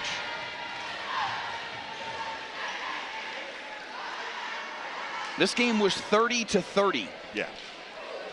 Since then, 21-6 in favor of North Crowley, spanning halftime to completely seize control of this game and put Lake Ridge in a hole. Yeah, this is, and it kind of felt like coming onto the floor, I guess the way that they did from the first half to the second half, a little bit different energy where you needed to ratchet the energy up. A little subdued coming on the court here in the third quarter. On the opposite side for the Panthers, look, they just got right back to business. They made their runs. Look, that big-time slam dunk, again, the momentum shifter right there, and just basically taking some of the energy, some of the wind out of the sails for Lake Ridge right now. They got to find a way to get back in this game because it can get ugly fast.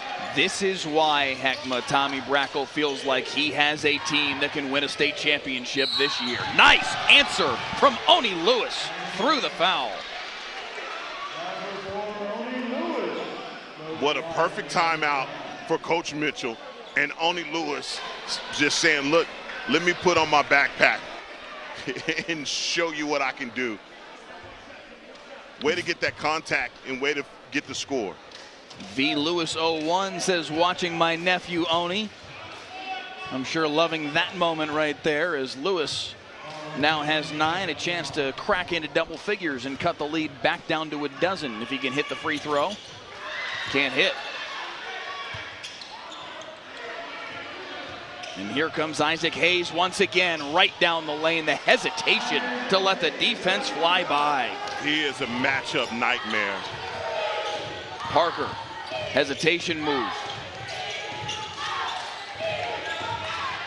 Can Doolin get hot? Kick out, 3 from George, way too strong. Rebound though, pulled down by Parker, and he'll lay it in. Necessary, right there from Ashton Parker. And now a steal. The steal by Edwards gives it up for Doolin, the triple. There you go. Another hand on the ball. Somehow that comes back to North Crowley, and they'll look to run. The layup will go for Jonathan Fox. Good job by Ashton Parker, not picking up a foul right there with the and one. Baseline drive, pretty teardrop floater from Doolin. Doolin just 5'11", man, but he is so silky smooth. Way out from Hayes, front iron. Tipped and finally chased down by Lewis. Cross court, Parker lets the defense fly by and he buries the 3. There's the answer. There's the intensity that you needed to come out of the half with right there, and you got it. Now a steal by Parker. The lead's down to 7 in a heartbeat, and they've got a chance to carve into it even more. Parker draws the foul. What an answer from Cornelius Mitchell's team. Yes. And that quick timeout was what they needed. They came back with the intensity defensively. I don't know what was said. I'm sure it was a bunch of 4-letter words, but they got their attention. and I think it was Roman Doolin offensively that you saw once he got the shots going, and it came right back. Ashton Parker got his shot up, and you cannot not mention Oni Lewis. Front iron, though, here for Ashton Parker. He'll get another. Chance to cut it back down to a 6-point game, which was the margin at halftime. So Lake Ridge, if he hits this, would have erased the early North Crowley third quarter run, and they have. And was it Coach Harris we were talking to? Which of the coaches? Corey Harris, the assistant coach that we spoke with, yes. I'm telling y'all, I said, Coach, you got to tell me who's your guy if you need a bucket. I'm not going to just let you give me the coach's speak. You got to tell. And he just wouldn't come away from it. And I see why. That all 3 of them, yes, it's all 3 of them in any given moment. Ooh, what an answer from Price. Yeah, Cameron Price has been so tough today. Back to a 9-point advantage. Doolin up top. Barther will try the 3. Missed short. Rebound underneath the legs, and a timeout granted to Mitchell. Nate Bonda was sitting on the basketball. Yes, he was. Isaac Hayes pleading his case. It's like, how is that a possession? How is that a possession? But they gave it to him. Looks like Tommy Brackle wants a little explanation as well. No, I don't blame him. Every possession is important right now, and you can tell from the way that they're playing. I can't say enough about the way, after the intensity that these guys return to the floor with after that timeout by Coach Mitchell. They'll need to again after this timeout. ESPN in the house. Kinda. Student section. I think that's the student section trying to look like this. That's the students. I like this. I like that look. That's cool. Everybody getting in on that tonight. Dueling broadcasts of sorts tonight. It'll be a baseline inbound here for Lake Ridge. And Ballard will throw it in. Oni Lewis trying to get cooking. Dribbled it off a foot. Wow. Whoa. I thought for sure that would have been Lake Ridge ball. From our vantage point, they got to talk about this. The referees got to get together. Yeah, they're going to get together and talk it through. Because he saw it.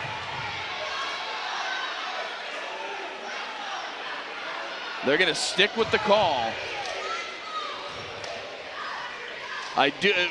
Candidly, I do think they got that one wrong. I think that was dribbled off the foot of a defender and should have stayed Lake Ridge basketball, but North Crowley with it.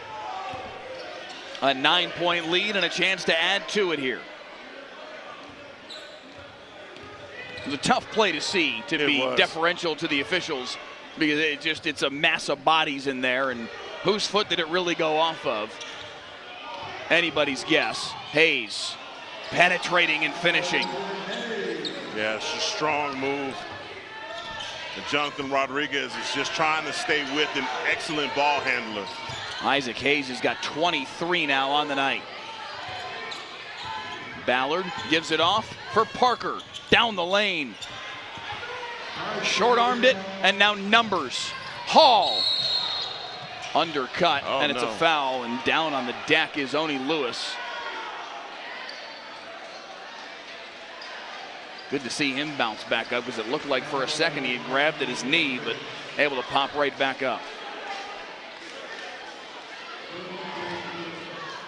Wow.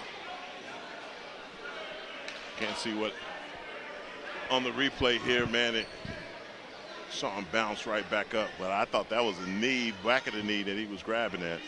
He is still kind of grabbing at that left knee a little bit as he stands there on the side of the lane. And Hall will shoot a pair. 80% free throw shooter hits the first. And suddenly the lead is right back to a dozen.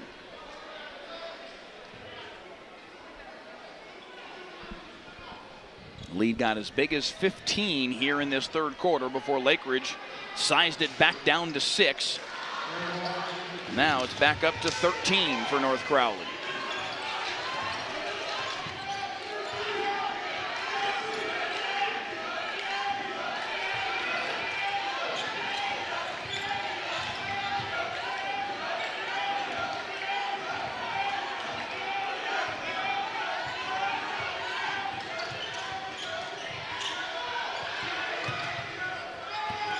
Lewis down the lane, get it blocked. Hall got a piece of it, and they save it in bounds. What a hustle play.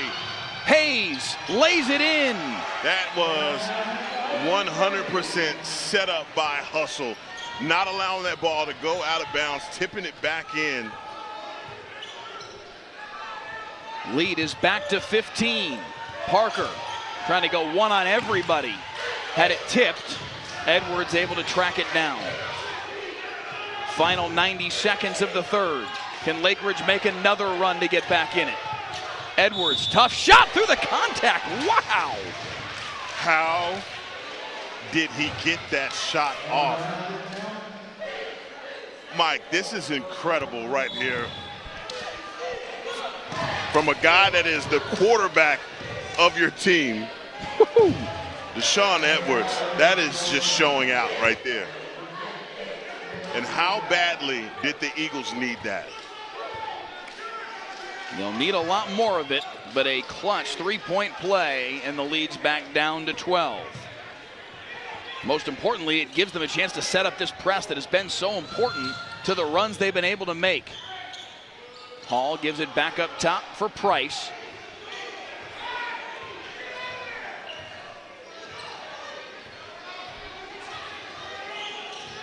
Hayes dancing his way into a step-back three.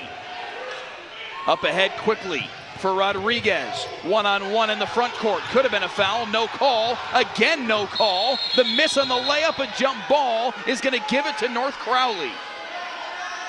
Unbelievable. Look like you got two shots at point-blank range here. First one coming. Second one. I will say, on seeing the replay, I don't mind either no call. In live action, I thought they were both going to be fouls. Second look at it, trap. Not so much. That's a travel, though. The trap creates a turnover. And you got the two players that was involved in that last offensive possession getting the turnover. I like it. From Rodriguez and George. Excuse me, George and Banda. Yes. Couple of young guns, a sophomore and a junior getting after it, creating the turnover. And a free possession here for Mansfield Lake Ridge. They've got to get the ball inbounds. Barely do to George, and now up top for Parker in the final minute of the third. Parker lost his footing, trying to get rid of it. Stolen away by Barther. 4-on-2. Up ahead, the layup blown by Fox. The rebound and the putback will go for Dontre Granbury.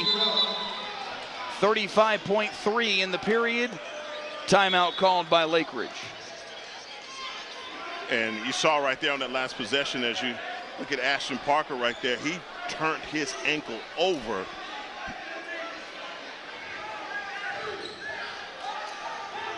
Pulling at that shoelace, trying to maybe retie his shoes, pull them a little tighter, keep that thing from swelling.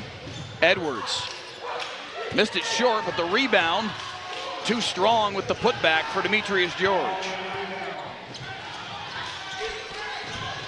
15 seconds in the third. Hayes right down the lane, leaves it off for Fox. Now to Barther for the lay-in with 5 in the period. Lake Ridge doesn't see it. They're going to have to fly down to 2, and they'll dribble it out. Largest lead of the night as we head to the fourth. It's a 16-point advantage for North Crowley. 68-52, number 2 in the state. Panthers looking like it in that third quarter. Big lead headed to the fourth on high school game night.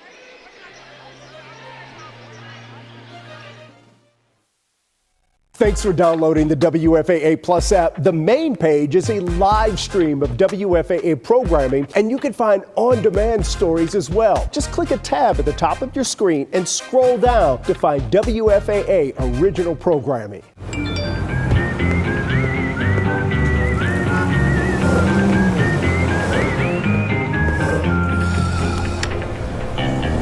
Thanks, Delkus.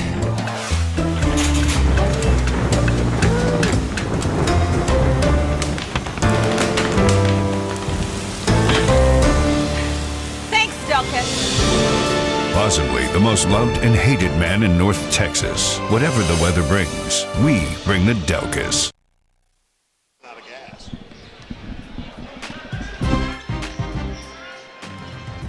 Back at Panther Fieldhouse, fourth quarter ready to get underway. Tommy Brackle's team seizing control of the basketball game there in the third quarter. Building the lead now to 16, the largest we have seen it all night. 25 points from Isaac Hayes, leading the way. 15 more from Trey Hall, our lead official Ernest King saying, "What to you there, Heckman?" He's saying a little bit of everything to me right now. Sometimes discretion's the better part of valor. We start the fourth here in North Crowley. And it's Lake Ridge basketball. Oni Lewis going to work, draws the foul. You know, win, lose, or draw, I'm sure for Coach Mitchell, he'll take it if his guys continue to play aggressive. Into that third quarter, Mike, it just felt like the Eagles ran out of gas a little bit. They don't run quite as deep as North Crowley does. North Crowley will go usually about 9 deep. We have seen a lot of Rodriguez, a lot of Deshaun Sessions, a lot of Joseph Ballard. Only a very little bit of Nicholas Sessions and Chuma Madu tonight in the early stages of this basketball game. But Parker, Doolin, and Lewis have been run ragged in this basketball game. Good work there by Oni Lewis to step up and hit a pair to start off this fourth quarter. Lewis now with 11, Parker with 14 to lead the way for Lake Ridge. A trap here of Benjamin Jones. He's able to get it away. Boy, lucky. Hayes probing. Oh my goodness. Can't quite finish. Lake Ridge will run. Doolin. Oh. Lewis for three. Back iron. Hayes. To Fox. Short-armed it.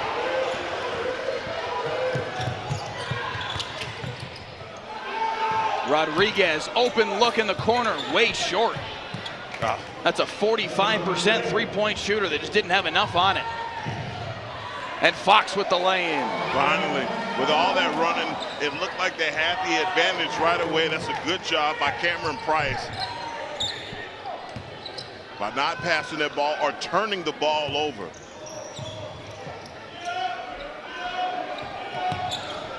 Ashton Parker sitting on the bench. He rolled his ankle there late in the third. Doesn't seem to be tending to it currently, but also not on the floor at present. Their leading scorer tonight with 14. Lewis, hounded by Hayes.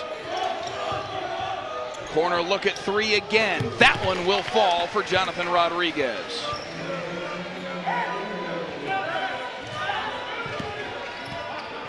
Another good one to fall right there.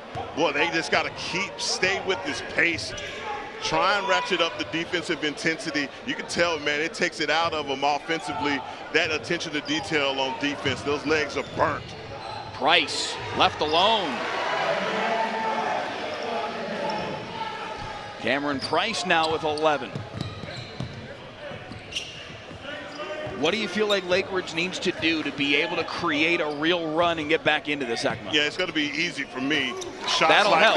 Shots like that from Roman Doolin. You got to get your offense to come with you. These guys are dug in defensively. Great catch there by Benjamin Jones on what could have been a turnover-worthy pass. That looked like that pass was going to you, Mike. It really did. If Ben Jones doesn't catch that basketball, I would have had to, just to protect our gear. Price hands it off for the dunk. Trey Hall again. Yeah, the good no call right there. A little bit of contact initially. Maybe they thought the foul was going to be called, but able to get it down low to Trey Hall that's set up on his spot. Trey Hall's had a lot of baskets like that all night long. Doolin, tough double clutching layup, won't go. I think Ashton Parker's night may be done. Approaching the midway point of the fourth, and he still hasn't come to the scorer's table. Oh my! Isaac Hayes from North Richland Hills. Goodness gracious. Sometimes guys are as advertised. Coach Brackle said it. He said, you're going to see this kid shoot some shots and you're going to say to yourself, how are they giving him the green light to shoot that? And it's because they've seen him make it time and time again. He's got 28 now on the night. His recruiting is still building. Junior year, and the way that things work these days, what is recruiting of high school kids anyway, because everybody's got to get in line behind the transfer portal. That's right. But still, his recruiting is starting to heat up. An offer from Kansas State, an offer from a couple other power conference programs as well. Yeah. TCU in that mix as well. A couple of smaller schools, Cal State Bakersfield, Jackson State. This kid can fill it up. Yeah. 28 now tonight. There's going to be more teams that come calling. He's only 6 foot tall, and that's maybe part of the calculus in the fact that teams are not falling all over themselves to offer this kid. But I got to imagine he's not done growing. No. And if that kid gets a 6'2", 6'3", with the way that he can shoot the rock, what more do you want? Look, I don't know, man. I have to answer the question that you asked me, and it always comes down to the size of the fight and the dog and all that stuff, right? But that boy a dog. Yes. And when you see him in live action, there just isn't anybody out here that can stop him. When he decides to go with his move, no one can stop him. Yeah. And I promise you, when you see this kid play, because this is a team that I think wholeheartedly is going to make it to state. Trey Hall missed the layup, the rebound though, and the putback for Granbury. Trey Hall, I just want to make a recommendation to you next time, young man. You're 6'7", 6'8". You look about 6'10" out there. Just dunk it. The feed underneath and the layup will go for George.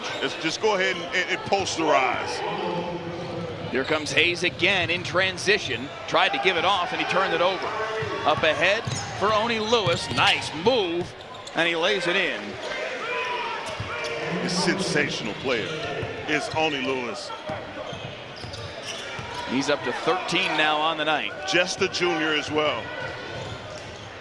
As is Doolin. That one missed short. Tipped out of bounds, and falling into the bench was Granberry. Dontre Granberry plays hard, man. Yeah, and his coaches will take all that love. If you hustle like that and you fall into the coaches sitting over there, they'll take it. Ashton Parker just checked back into the basketball game. Right. 3:18 to play. They've got Parker, Doolin, and Lewis on the floor. A technical foul. I haven't seen who they assessed it to just yet.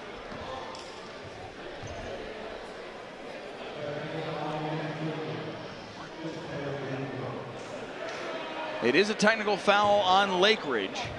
We haven't seen the number just yet.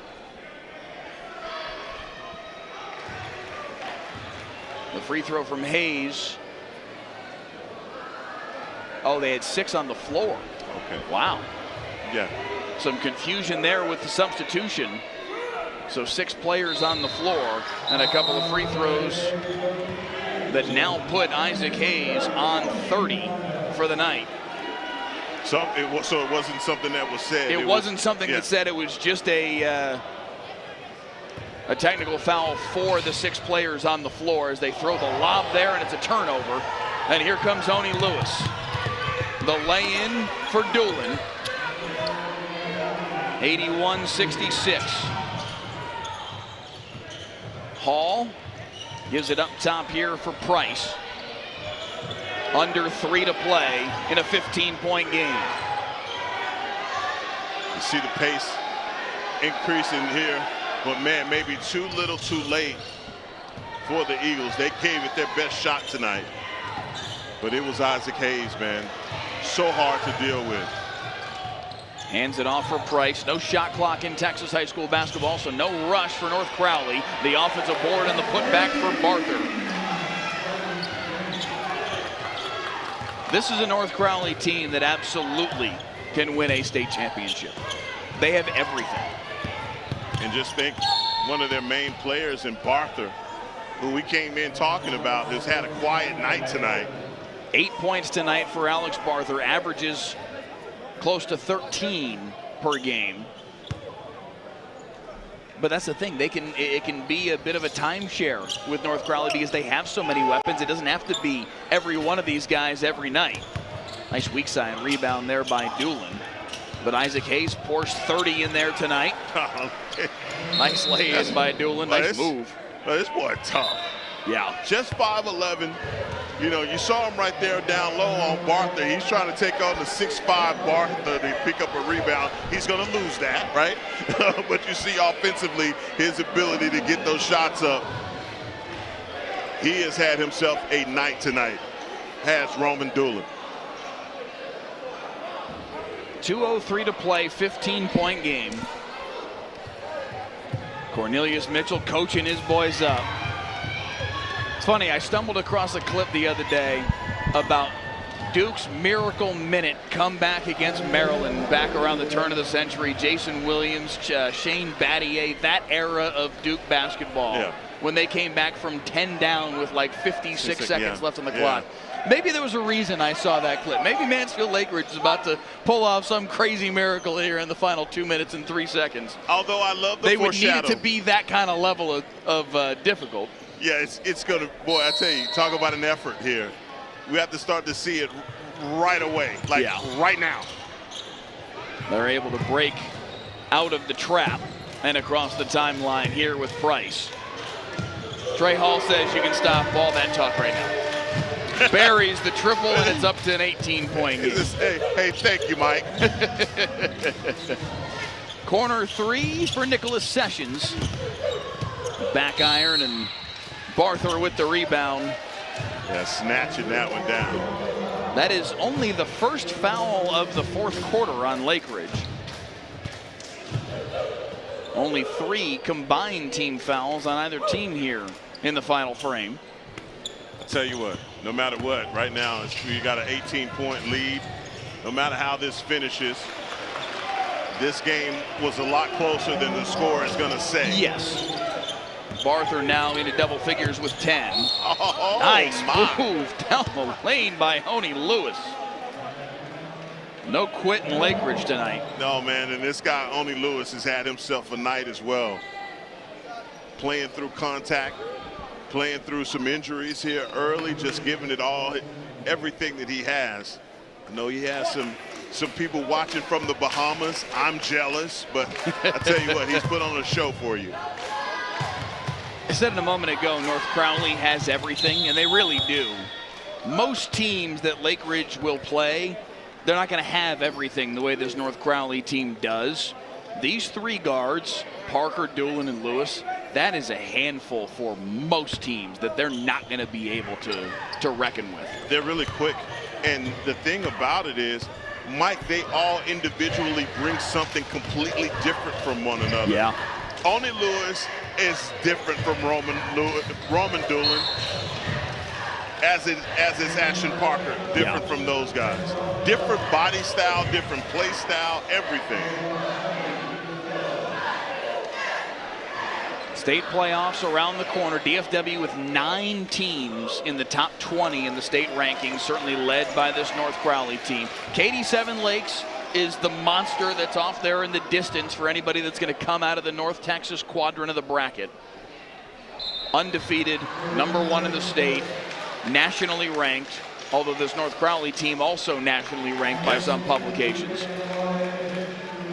That's somewhere off in the distance for one of these teams that's going to come out of North Texas. North Crowley certainly the favorite to be the one, but there's a handful that they'll have to deal with. Lake Ridge figures to be part of that equation again this year as well.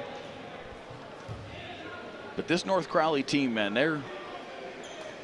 if that's what it ends up being, if we get Seven Lakes and North Crowley in a state title game, that will be box office stuff. Yeah, well, and talking to Coach Brackle, the conversation that we had, I said, look, what about last year falling to Allen? What did you learn from that? And you want to know, did you grow from it? Did you take anything from it? He says, hey, we looked at it, but nothing to go on from that. Different team, different year. We're just moving forward. I like the answer. The layup underneath for Tyler Hastings. One of the leaders of this team, a senior off the bench, gets a bucket. A 21-point advantage now for North Crowley. And now another steal. Landon Barnes with the rip. Taken right back by Nicholas Sessions. And the layup will go for DJ Adewale.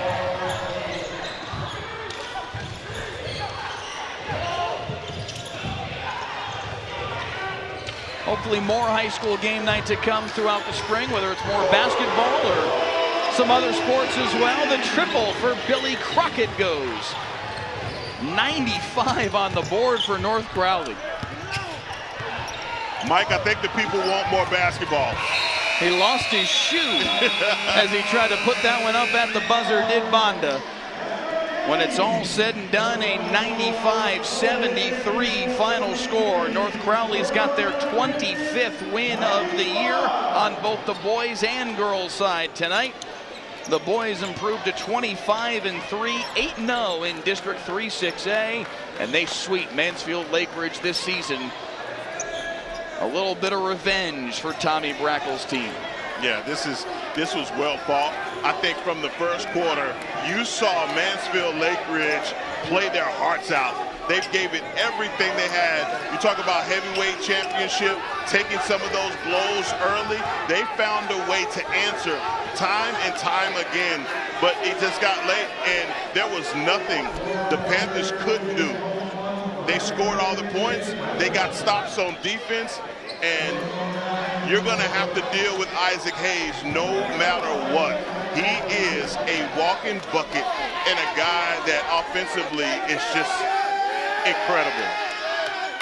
The score read 95-73 when the clock hit the buzzer.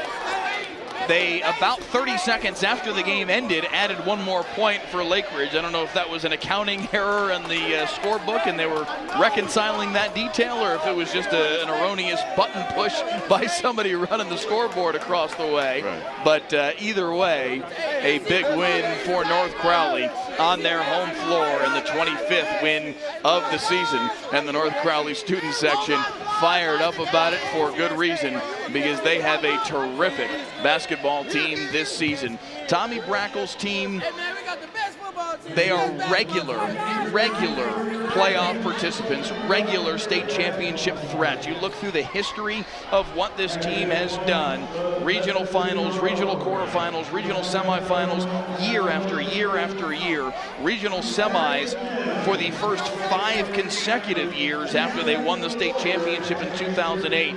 But despite how many times they've been a threat, that second state championship has proven elusive for Tommy Brackle's team.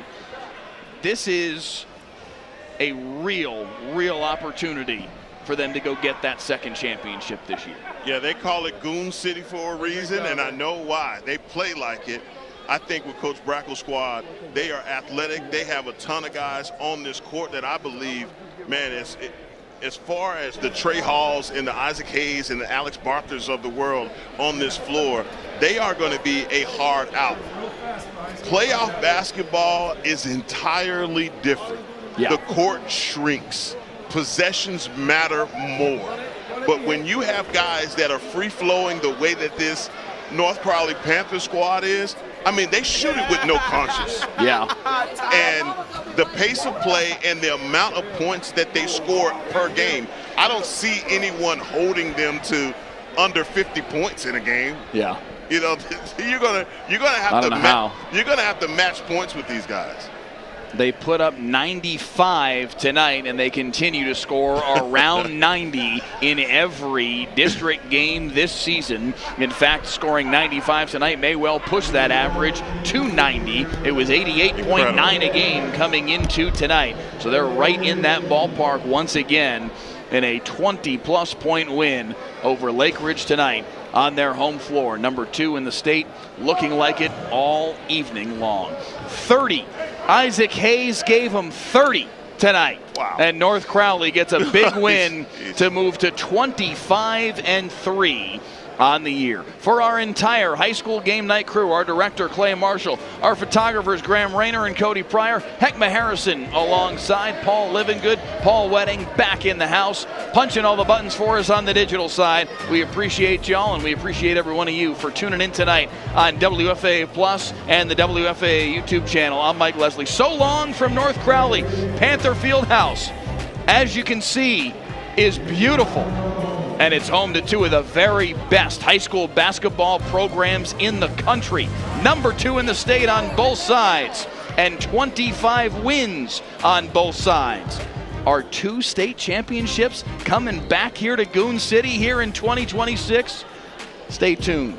Thanks so much for watching tonight. We'll see you next time on High School Game Night.